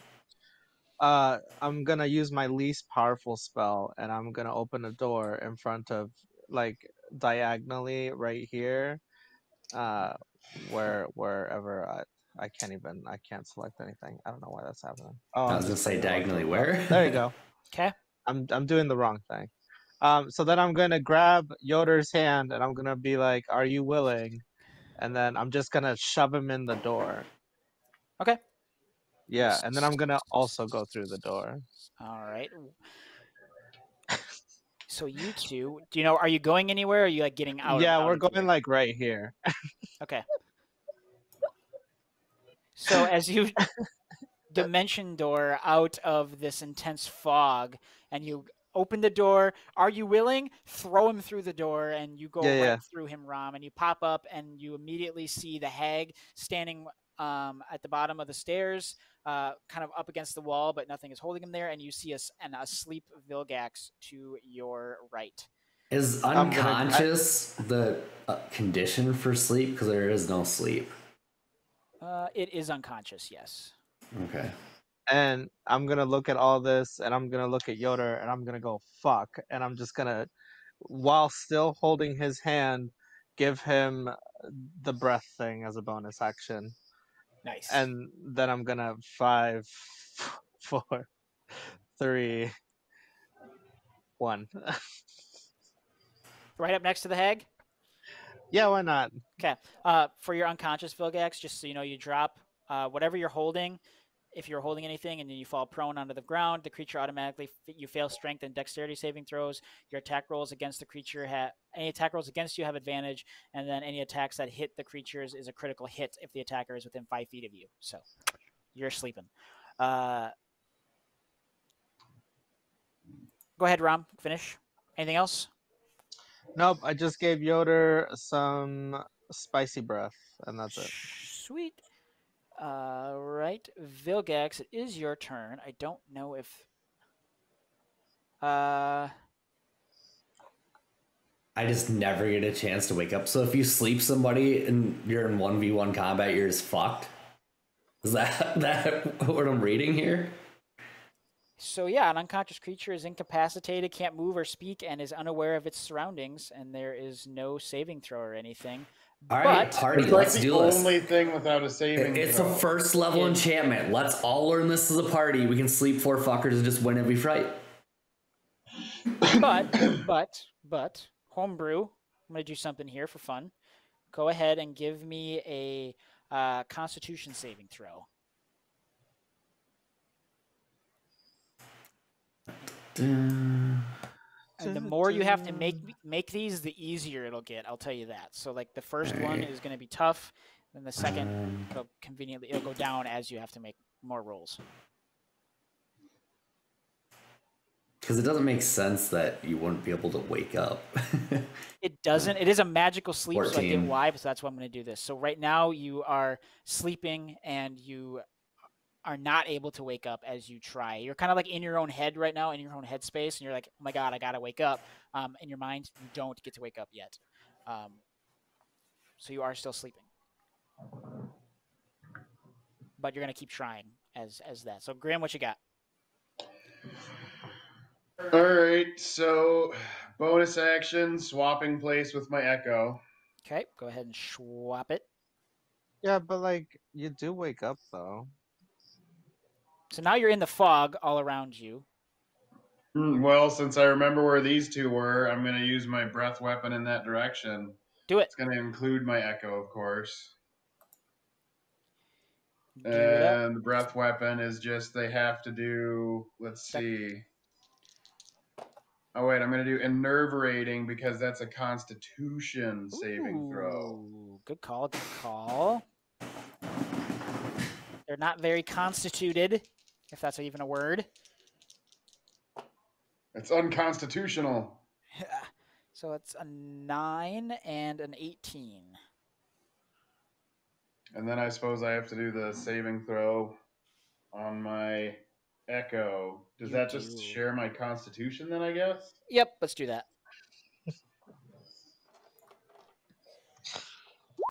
I love 10, thinking about so things. my echo's whacked. Echo is whacked. And what's the damage on that? So the damage on enervating breath, each creature in the cone must succeed a con saving throw or become incapacitated until the start of my next turn. So it's not damage, actually. Oh, interesting. Incapacitated condition. Oh, wait, since it doesn't do damage, I guess my echo is still there. It's just incapacitated. Yep, I'll move it back. So effectively, they can't move. Basically, they can't move. Okay, that's good.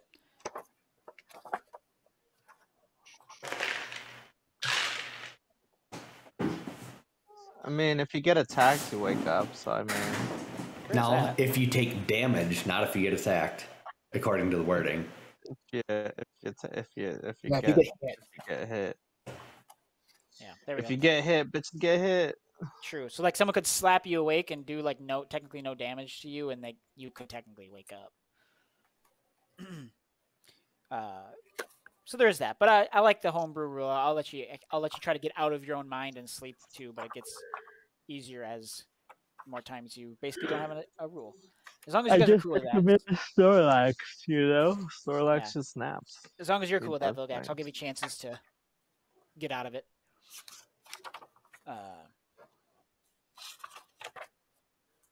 All right. Sorry, where were we? That was Grim. Yoder, that was everything, Grim? Or did you need more? Yeah, that's all I can do. Yoder, what you got? So the breath weapon that you gave me is what, 25 feet cone? Did you say? 15. 15. Oh, okay. Mm-hmm. That makes more sense. Which means that guy is not quite in range. All right. I guess Yoder is going to, let's see. Grim's all by himself now. Well, I'm also in the fog, so anything that tries to attack me has disadvantage on attacking me. True. And then I still have a Wings of the Metallic Dragon, so I can just stand over here tanking these guys for a while. And feel free, if you really want to do sleep, I'll just come up with the DM way of defeating it and making it not as cool for you guys. So, nah. Homebrew everything to not be as strong for us. For 5e, like, that's a really crazy spell at first level. It is. Yeah, but you also have to, like, you have to, but you have to, so you roll the 5d8, right? So you have to be hurt. So the only reason you fell asleep is because you had less than 25 hit points.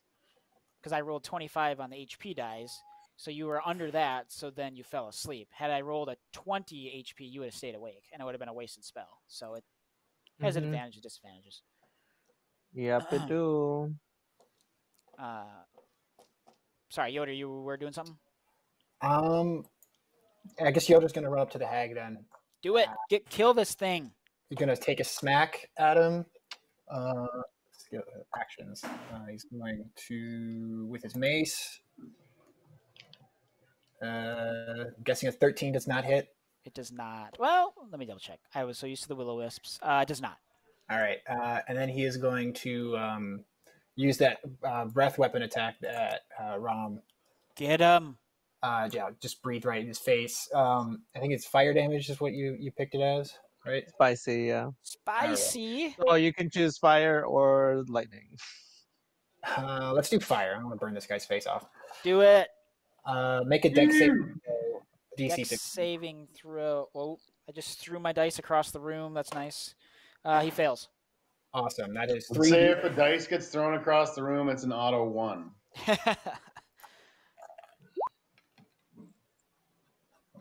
15.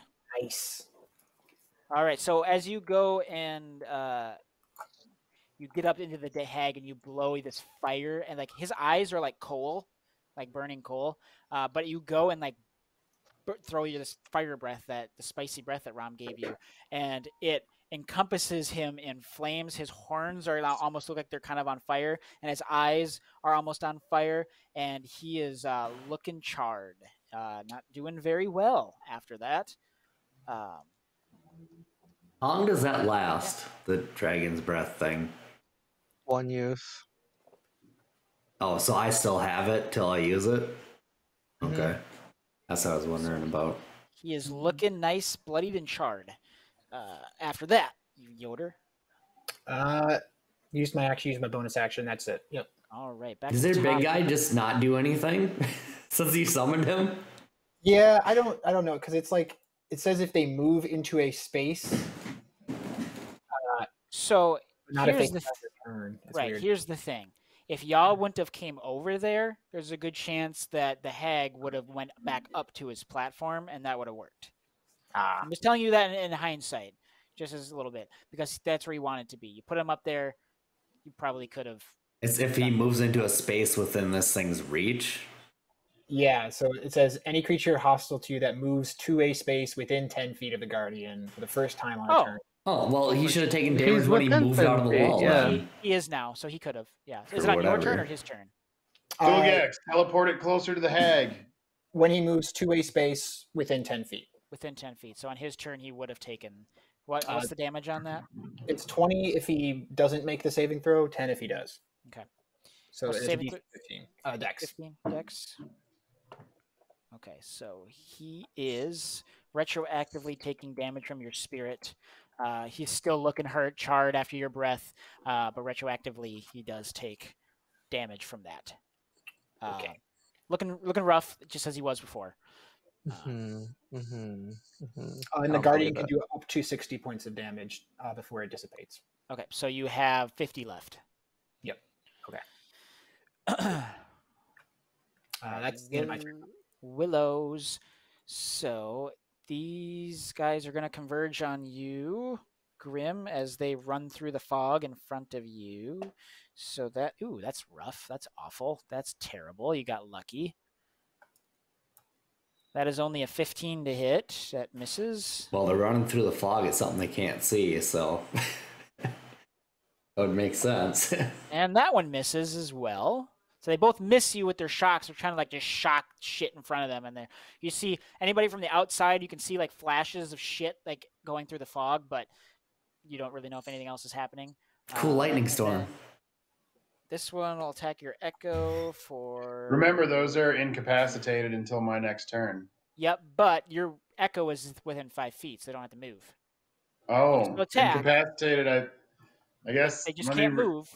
But they can What is still the attack. wording of incapacitated? Incapacitated can't take actions or reactions. Oh, excuse me. I must have been reading the other one. I was reading a different one. So nothing happens for them. Good there. Thank you, guys. Thank you. Bear with me. We'll figure it out together, or we won't. Yeah. Either way. I Go know. team. Sometimes I suck. But, all right. So, the hag is going to take the disengage action. That's and bullshit. How dare you think that you can disengage? He's going to take the disengage action, and then he is going to... Holy shit. You should tell your wife I'm going to take the disengage action. See what she says. Yeah, right. And he is Well, going getting to- married, you're already disengaged because then you're married. That's true. And he is able to get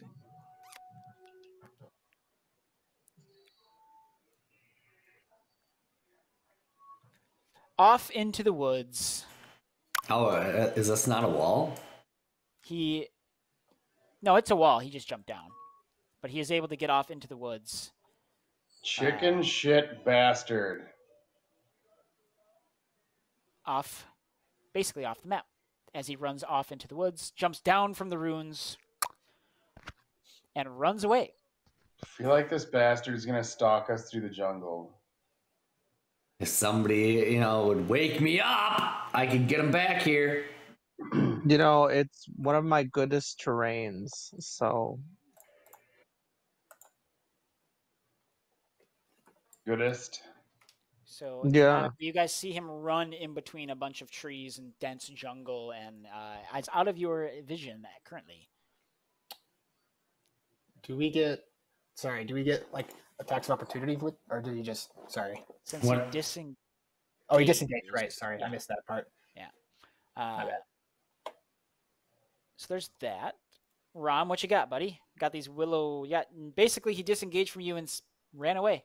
As you guys. So since he moved within 10 feet, like he moved through a 10-foot radius of the spirit, does he get hit? Yeah. He might die. As he goes and jumps off the wall, he might die. Let's see if he does. Actually, I'm going to roll it in front of you guys for funsies. Awesome. So he has, what is it, a dex? Or Dex DC 15. All right, he has a +2. So as he goes and disengages and turns around and tries to jump off the wall, he jumps and you see this. What is it? Does it shoot lightning? Does it have this sword? I'm assuming. Yeah, it's a giant sword. Yeah. Okay. As he goes and jumps off the wall, you see this giant sword from the Guardian reach out and slice through him, and he goes ah, and you hear a big thud on the outside of the wall. Nice. Did you cut him in half? He did cut him in half. Good work. You did something. Not Yoder, but this thing, whatever that's called. The Guardian of Faith. I like it. Good call. Thanks, Grim. So he deaded on the ground. Well, that'll teach him. He should have been tougher than his minions. And that's fun for you guys, because now you guys get to gain some knowledge. Awesome. If you guys can kill these willows. Knowledge is power. I'm going to slap Vilgax awake. Perfect. And waste an action because his bitch ass can't get it together. So, canonically, Ram, you walk over and get up, you sorry ass, and you slap him in the face. You don't hear any of that, Vilgax. And you are now awake, prone on the ground. And then I'm just going to waste a whole action doing that. Okay. I'm going to... Nope, that's it. That's it. Vilgax, you are prone, laying on the ground, 30. But you are now awake, out of your mind, out of your head, out of your sleep. What are you going to do? Well, use, what is it, half your movement to stand up from prone? Yep. So you got 15 feet of movement left. All right. So I'll do that. And then... I'm torn about doing the thing. Can I see this wisp that's on the edge here or no? You cannot. Okay. You can see something there. You don't know what it is. I'm going to let you... If you want to try and attack it, it will... I got a mechanic I'm probably going to have you do if you want to attack it. I'm just going to move here, and then I'm going to attack this other one with my bow. Perfect. You that one is the one that's almost dead, hopefully. And you do you jump up on this little ledge, and you see the will-o-wisp kind of floating there where the echo is, and give me a shot. Oh, since this thing died too, the hag, I'm gonna move my hex to this thing first. This one? The one I'm attacking. Got it. It is now hexed. Alright. So roll for attack 1. This is 17. 17 misses. And attack 2 is a 21. 21 hits. So you fire 2 arrows, right? Crossbow. Is that what you're doing? Your bow. Yeah. My short so bow. You fire 2 arrows. Your short bow. The first one sings by, and your second one, you see that it connects. And that's 11 arrow damage. Halved it to 5, but as your arrow connects, poof, the will-o-wisp pops out of existence. Does it scream like a bitch? It does scream, whispers. The person that killed it hears screams of like terror and death, but it is now effectively gone. Something feels wrong about this. All right. Well, in that case, yeah, that's all I can do this turn. I'm still wiping the sleep out of my face and being like, where's the hag? Oh yeah, you don't even know he's dead yet. Grim, what you got? So bonus action, switching with my echo again. Okay. And I'm doing this time a damaging acid breath, which has DC 14 saving throw. Wait a second. I'm not within 15 feet of that one. Shit. But I can do it to this one and this one. All right, so you are able to get a cone of acidy breath, right? Your acid breath. Yep. Out in a cone, missing your echo. DC Dex, right? DC 14 Dex. These guys have a +9 to Dex. And then it's a 2d10. And they both fail. Save. They both fail.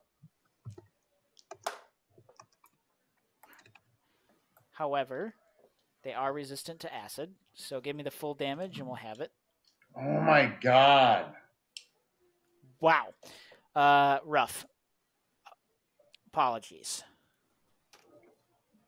So they each take 2 damage. Your acid breath kind of, you blow your acid breath all over, and it kind of just looks like it almost falls through the wispy wisps in the air. And that's that. They are great, aren't they? That everything? Yeah. Yoder, what you got? Come on, buddy. Now that the hag is dead, Yoder's going to run up to here next to the... Where were you at? You're right here? Right here. Okay, so 5, 10, 15, 20... I think You're right here, you said? Yeah, I was kitty corner with the guardian.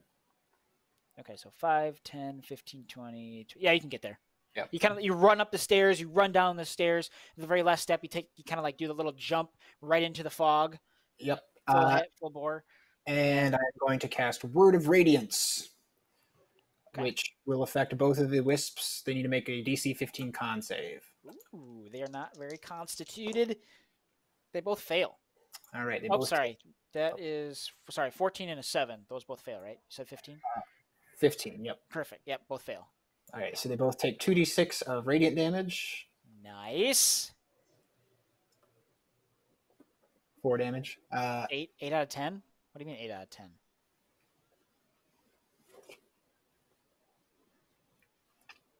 Four damage? 4 damage, both of them. All right, and they both... So you see your radiant... No. You see like your radiant damage actually strikes these will-o-wisps. Like normally, like other things, that you were slashing and stuff kind of goes like right through them. But your radiant hits. Hits the will-o-wisp, like the center of the will-o-wisp, and hits it. So effectively, you can tell that it hits it dead on. Nice. You said 4. But that is a spell, correct? Yes, Give me a 20 and a 100, and let's have some fun. He got the one free one, right? You have the one free one, and you wasted. No, I'm saying that's good. That's good. So nothing happens. You get ready for like something weird to happen, as you guys know that, but you remember, like, you feel confident enough, and nothing happens. You're like, okay, fucking sweet. Nice. You're good. But yeah, I just imagining Yoda runs up on the thing and then he jumps down the stairs down and then like slams his mace into the ground and like a flash of light. I love it. Love it. Love the theatrics. I mean, please. Let's derail this campaign. pretty please. See if we can summon a demon or something. That's in there. All right, Will-O-Wisps. All right, the first one looks like it's next to your damn Echo, still in this damn fog, and that is a 19 to hit your Echo. Echo dead. Echo dead, effectively. Will-O-Wisp, Grim in front of you, and that is not going to hit you. That is a 15 to hit. So again, you feel a shock. More of a static shock. It doesn't hit you again. And then Yoder. +4 is a 17 to hit Yoder. That hits. Okay. This one. Finally, I hit you with some fucking lightning damage. God damn it. 8 lightning damage hits you from this from this Will-O-Wisp in front of you. A nice big shock of happens to hit you in front. So that hurts a little bit. And that is... Duskhag is dead. Rom, what you got? I'm gonna do stupid things. Do it! I'm gonna come right here. And I'm gonna take... Amen. I'm gonna take out my mace window, and I'm gonna hammer down. Okay, so this is the fog. You're standing on the outside of the fog. There is a creature in front of you that looks like it could be. It's just something. Something's in front of you. It's shadow. That's what I'm saying. I'm doing something dumb. Roll with disadvantage. Wait, why doesn't it let me? What? Hold on. There's something wrong with my character sheet. Uh-oh. My mace window isn't showing up as an attack now. What? Why do you have so many special things? I don't have any special things. You have an action surge, and I don't know how many different like fire breath nonsense, and you got all these different like little spells. Your little Echo go walking around. You seem to have a lot of breath weapons, and then you seem to have the ability to teleport, and then you seem to have a special mace. You have a special sword. You have a special sword. Yeah, you have a fucked up arm. Like I'm gonna just take my crossbow. This is a half necrotic person with like an Echo that can do like double damage. Yeah. You got a lot of special stuff. I can barely do any damage. I'm gonna just take out my crossbow because my mace. I don't know what's wrong with that, and I don't know what the damage would be. Okay. I can try to fix that. I don't know. I don't think it's you. Oh, okay. If he rolls a 1, does it hit Yoder? It's completely... It's not even there. Yeah, I know. Oh, I know why. I don't have it. That's probably why. I would have to add it, don't you think? No. No? I don't have to add it. It's just a simple weapon. Your mace? So, yeah. Because mace is 1d6, but is there something special on top of that? No, it just doesn't have my hit. It's +0. Unless that mace is that why? Unless that no, mace but it's still go up. You know, I don't know. I'll have to because I see mace, but you said there was something other mace in there. Yeah, there was another one. Oh, okay. Yeah, that doesn't show up. And I'm wondering I removed it. Oh, okay. So that's why I said, fuck it, I'm just doing the crossbow. All right, I'll work on getting that back in there. Yeah, I don't know. All right, shoot him with a crossbow. Disadvantage as you're shooting into a bunch of fog, but it is right in front of. I tell you what, it's right in front of you in there. Go just a straight roll is fine. You're pretty close. You just don't know what it is. I'm gonna say a 19 because that's a 14 plus 5. Okay, and then I'm gonna need a coin flip. So you can roll a d20 1 through 10 or you want 11 through 20. I got a 12. You got a 12. Perfect. Good. Give me the damage. Sorry, what was that? That was 17 to hit? Yes. Okay, that misses actually. Nice. But so the arrow just kind of goes in there. You don't hear it strike anything. It just kind of goes through the fog. Cool. It's lost in the fog. Love that. Otherwise, I'm just gonna stand there and look pretty. The prettiest, Vilgax. You're awake. You're doing things. You're right here. You kill the will-o-wisp. What you got? Okay, I'm gonna try and do something. You currently can see kind of like one willow. Well, you see Grim off into the corner. Don't really see what's in front of him. You see Rom to your left and a bunch of dense fog with little shadows of stuff inside. Can I see like this thing glowing or anything? You cannot, because the one that glows off in the distance, you can see one farther in the distance that's glowing purple. But a will-o-wisp itself doesn't glow, so I can't like see a shadow to even know it's there or anything like that. You can see something behind in the fog. You just don't know what it is. So did the box disappear for the fog outline? No, that was for the fairy fire.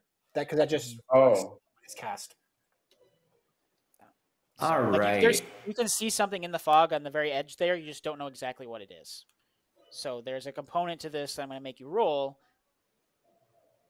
if you're going to attack into the fog from the outside. Well, that box, he reminded me, was the fairy fire. The fog was these circles, right? So he's in the fog. So he's right on the edge of the fog. Like there's circles. So like imagine a circle there, like through all of these points.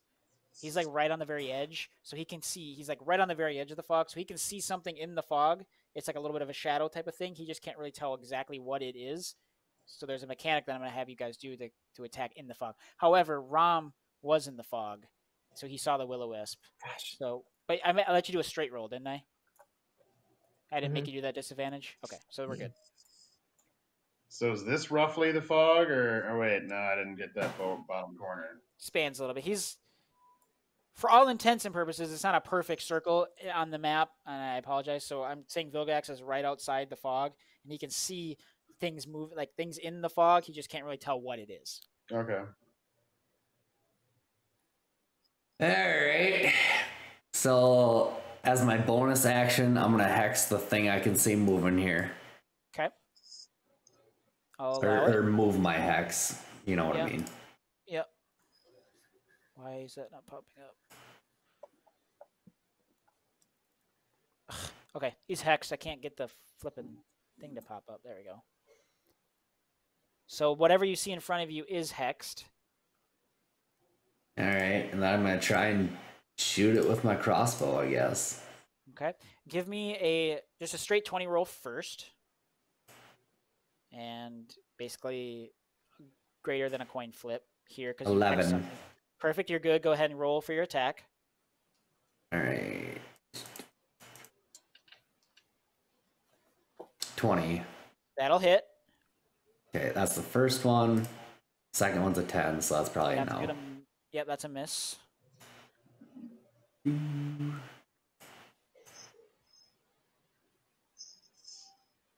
that's 6 damage for arrow damage. Correct? Yeah. Okay, so that is all right. So you do, like, as your bow as your arrow goes into the fog, you kind of hear it like tangibly hit something in there. You don't hear it keep it going, but so it did tangibly hit something within the fog. All right. And Rom, what you see in like front of you, and Yoder, like you can see this. So you see an arrow kind of like through fog, and it like looks like it's gonna hit, and then it connects with the will-o-wisp right in front of you guys, right in front of your face. So like if you think of like if you're standing next to a tree and an arrow comes in and like ting, like right there, that's basically what you guys see. I'm gonna look over at Yoder while I see that and go, "Wow, I just that came around." And then that's another 5 necrotic for the hex. Perfect. Good hex. Good. Is that necrotic? Mm-hmm. Okay. Perfect. Alrighty. Anything else? Nah.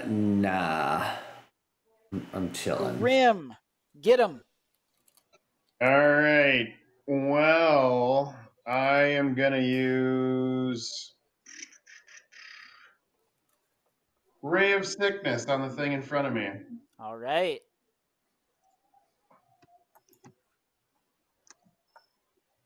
Is that a spell? Crit.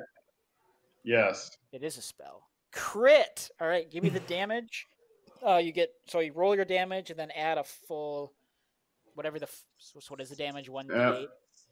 So it's 2d6 poison. Okay. So go ahead and roll 2d6 and then add 12. Ooh. 11 plus 12 for 23. 23, and that is poison. Wishna. That is poison. Yeah. So unfortunately, Grim, as you go to do this ray, it's poison, right? Okay. So, yeah, I guess these are like magical wispy things. Well, they I are. should have gone the necrotic route. And they do. So you go ahead and try to touch. cast this ray of enfeeblement on it, and it basically goes effectively you see your ray just goes right through the wisp, and it as if nothing happened at all. Do we see any sort of light? Can I change my mind to chill touch because that's just necrotic and all the rolls are the same? On the next time you can. God damn it!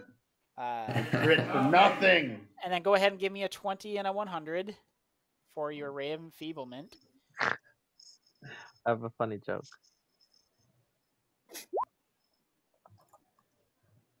20 is 14. That's good. 43. Nuanced 43. So, you immediately, even though your ray of enfeeblement like goes right through the wisp, for whatever reason, you get a nice like warm feeling inside. You get 10 temporary hit points. Nice. Sweet. See, guys, we can just burn all our spell slots and just buff ourselves up and then roll into town. Or completely blow shit up. Yeah, history will tell. It's a gamble. Anything else, Grim? Well, I guess bonus action, summon my tutor over here. At least he's taken some blows from the rest of you guys. If anything, just being a punching bag. Over Mm. here. Oh, sorry. Wrong layer. Over here. Echo pops up into existence. Yoder, what you got?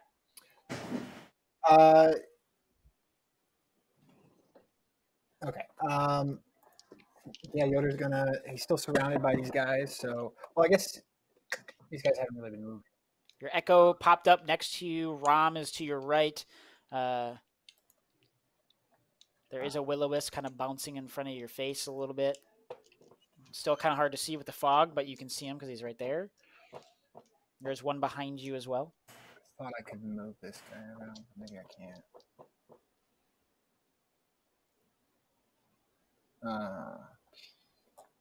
Okay. Well, yeah, he's gonna repeat that word of radiance again. Do it. Get him. This one or the one behind you? Word of radiance targets both of them. Oh yeah, that's right. And it's another DC 15 con save. Con. That is a 3 and a 3. Awesome. And they both take 5 points of damage. 5 points of radiant damage. That does a good little bit amount of damage to him. You can start to see the will-o-wisps are kind of like fading in and out. The wispies, some of the wispies are starting to fall off the end of their tails. 100. Yes, sir. Give me them random rolls. I really hope you get a 1 and a 1. Got a 2 and a 77. Extreme 77. Extreme. Yeah. Wow, you son of a bitch. All right. So, okay. So, does he turn into a giant? No, unfortunately not. But so you get this thought from literally out of nowhere that you want, so not including any tool or weapon that you already have, but you're like, I think I'd be really good at using whatever that tool weapon is. So you're getting proficiency with a weapon or a tool that you don't already have for one day. Oh, cool. So not anything you currently have on you, but you're like, if you went to a shop and was like, you didn't have thieves' tools, you're like, oh, I'm really good with these now for a day. You think you'd be really good, whatever the next weapon or tool you want to purchase, you have proficiency with it for a day. Okay. And I'm going to allow Lucky that. there's not a shop within a day here. There isn't, but I'm going to let you, basically the next thing you purchase, whatever tool or weapon that is, you're going to have proficiency for that with that for one day. Okay. Because the wording is a little vague, so I'm going to make it less vague. Gotcha. All right. Anything else? Let's see. That's an action. Yeah, no. That's it. I don't think I can move the Guardian of Faith anywhere. I don't think that's a part of the spell. He's just a turret. Yep. Just in case something else runs through or tries to hurt you guys. Yep. So maybe we should all move out of the fog behind the Guardian. Could. Instead of running in after the shit. All right. Will-O-Wisp 1 is actually going to go after you, Yoder, since you just hit it with a Word of Radiance. So that is a 19 to hit. That will hit. All right. I am going to use my reaction to Shield of Faith that bitch. All right. So that's +3 to his thingy. That makes it what, 20? 20, yep. 20. So it misses. So again, like the shot goes and it kind of, you like get ready to like take the shot and it just feels like static shock instead. That's better than my Shield of Faith. Grim. That is a miss, as you can feel a static shock on your face as well, as it doesn't hurt. Nice. I'm trying. Rom. Okay. Rom, that is a 16.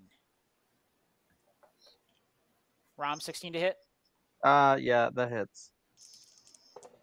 That, ooh, I'm sorry. That is 13 lightning damage. Sweet. Can I use another reaction? No, you cannot. Sentence of Radiance. Nice. Yeah, maybe. I'll think about it. So that's, as you hear, you get a big, huge lightning shock from this Will-O-Wisp in front of you as it strikes you in the chest. That hurt a little bit. Definitely hurt a little bit. How much did it hurt? 13. 13? Yes. Sweet. Here for it. Rom, it is now your turn. It is on my turn? It is your turn. Okay. And these wisps, two of them, well, you can only see really see the one that's right in front of your face. So it's fading in and out of existence.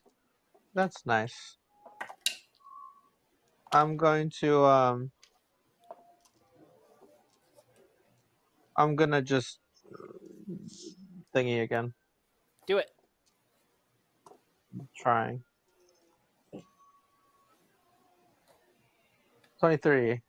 That'll hit.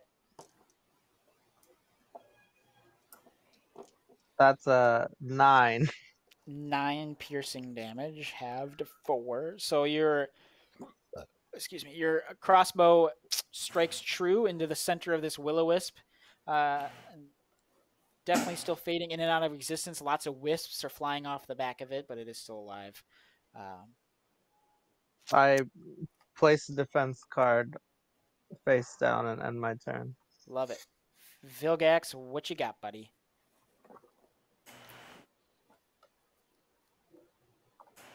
All right. I wish this thing wasn't on the thing right now. But Okay.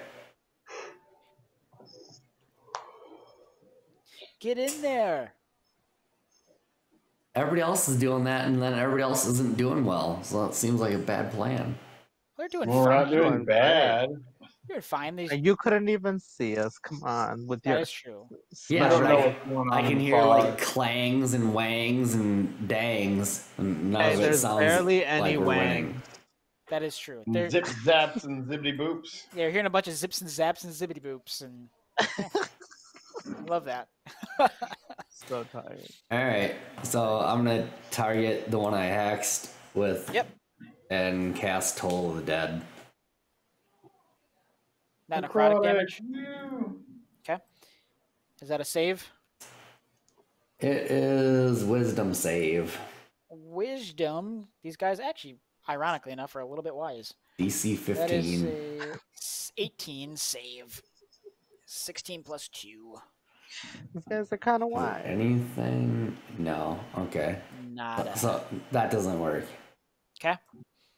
You try to toll a gong of the dead, and effectively you really can't see, but it doesn't feel like anything happened as you tried to do that. Anything else? Yeah, I'm gonna try and attack with my bow again now. So, 19 and a 6. Wow. Is Toll the Dead a bonus action? Yeah, it's an at-will. At-will cantrip.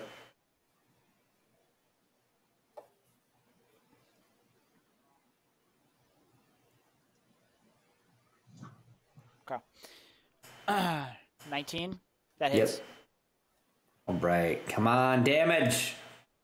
And 9er. All right, so you again, you guys just see an arrow come through the fog again, and it strikes this will-o-wisp, and in front of you guys, this will-o-wisp just goes poof, and Vilgax, you can kind of hear the poof as well, and it's gone. Yeah, so there's less of a shadow than the shadow I saw when I was shooting at a shadow. Yes. Then I, in my head, go, yay. And then I end my turn. Alrighty. Grim, you're up. So bonus action, switch him again. Okay. And then gonna do double attack on the one in front of me, and then use my manifest, or not manifest, it's the unleash incarnation. Okay. So the echo gets to attack when I attack. Alrighty. Well, it gets one attack when I do 2. Okay. Yeah. So first attack.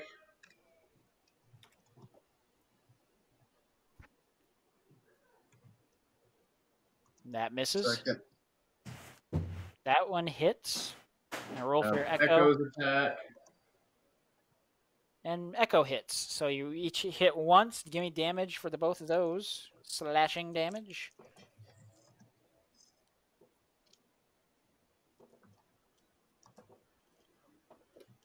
And then we established that the echo doesn't get my necrotic bonus die, right? Correct.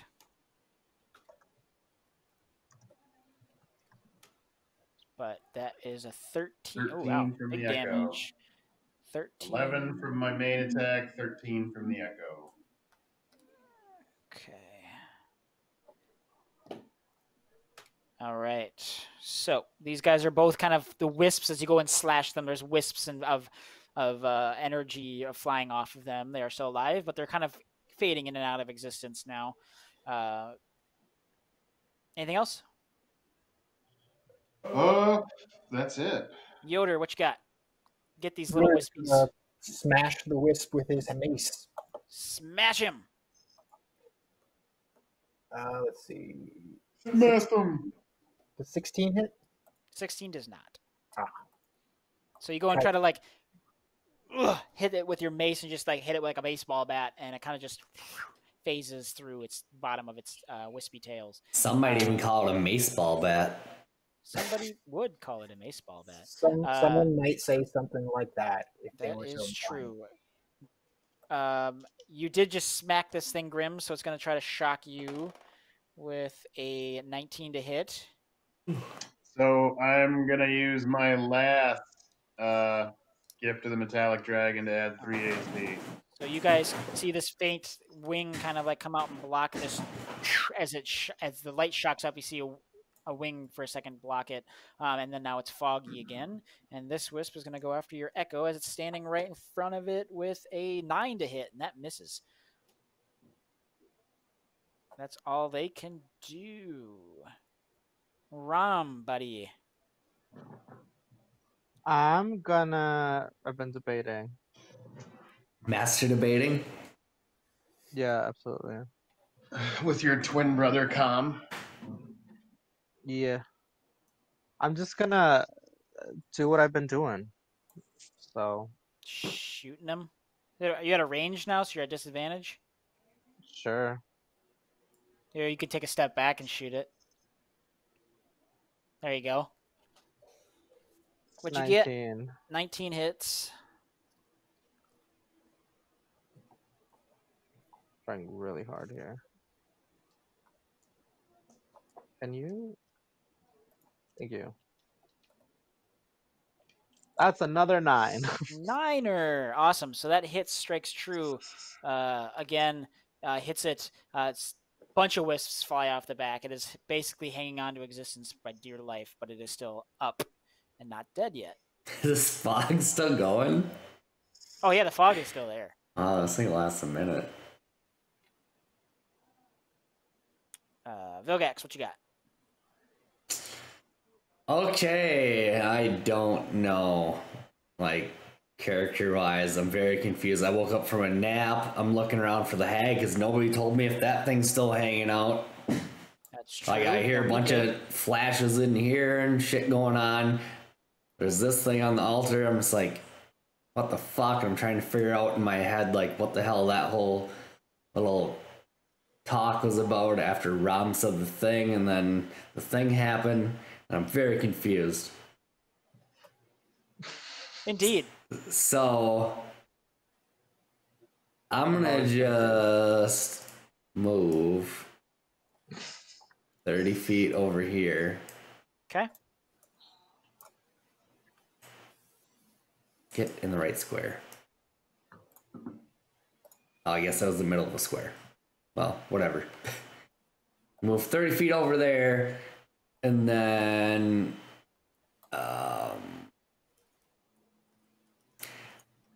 I'm gonna cast my dragon breath into this. Yeah.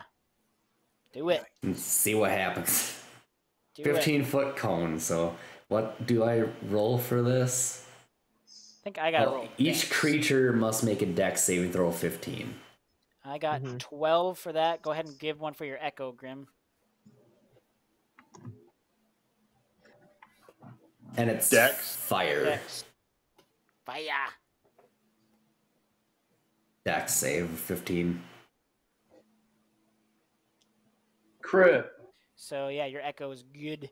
But go ahead and you blow, like, Vilgax is just like, he feels like some heartburn coming on, and he just burps and blows fire into the fog. And go ahead and give me damage on that bad boy. 7. So again, you feel like if I crit the saving throw, do I still take the half damage? Because then my echo's just gone. That is true. Nah, I'm gonna say your echo's still there. I find that more fun. For whatever reason, like, your echo is just able to, like, see this fire coming and kind of, like, back out of the way a little bit and out of this cone. So just fire goes and hits the wisp. The wisp is still alive, but it's definitely a bunch of wispies keep flying off. Can I see it now because it's on fire? You saw it there as it lit up, and then as your fire dissipates, like, it's gone again.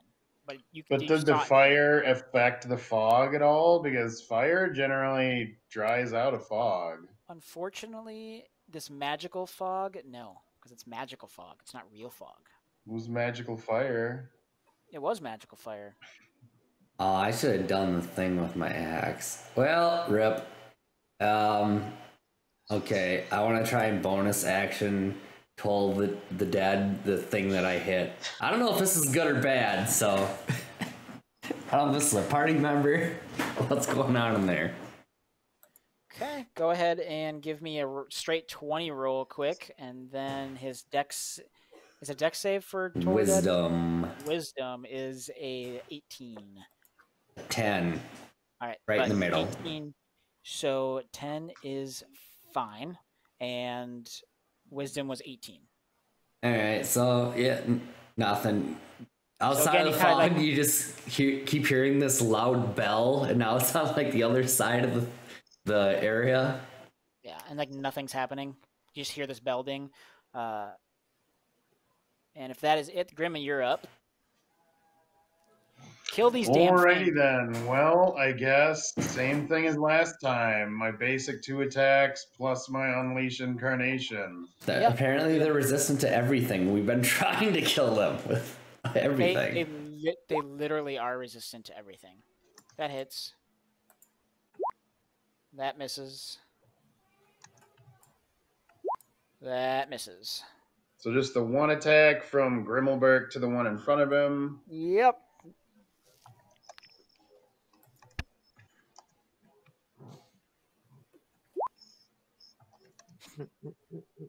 Is there more to that?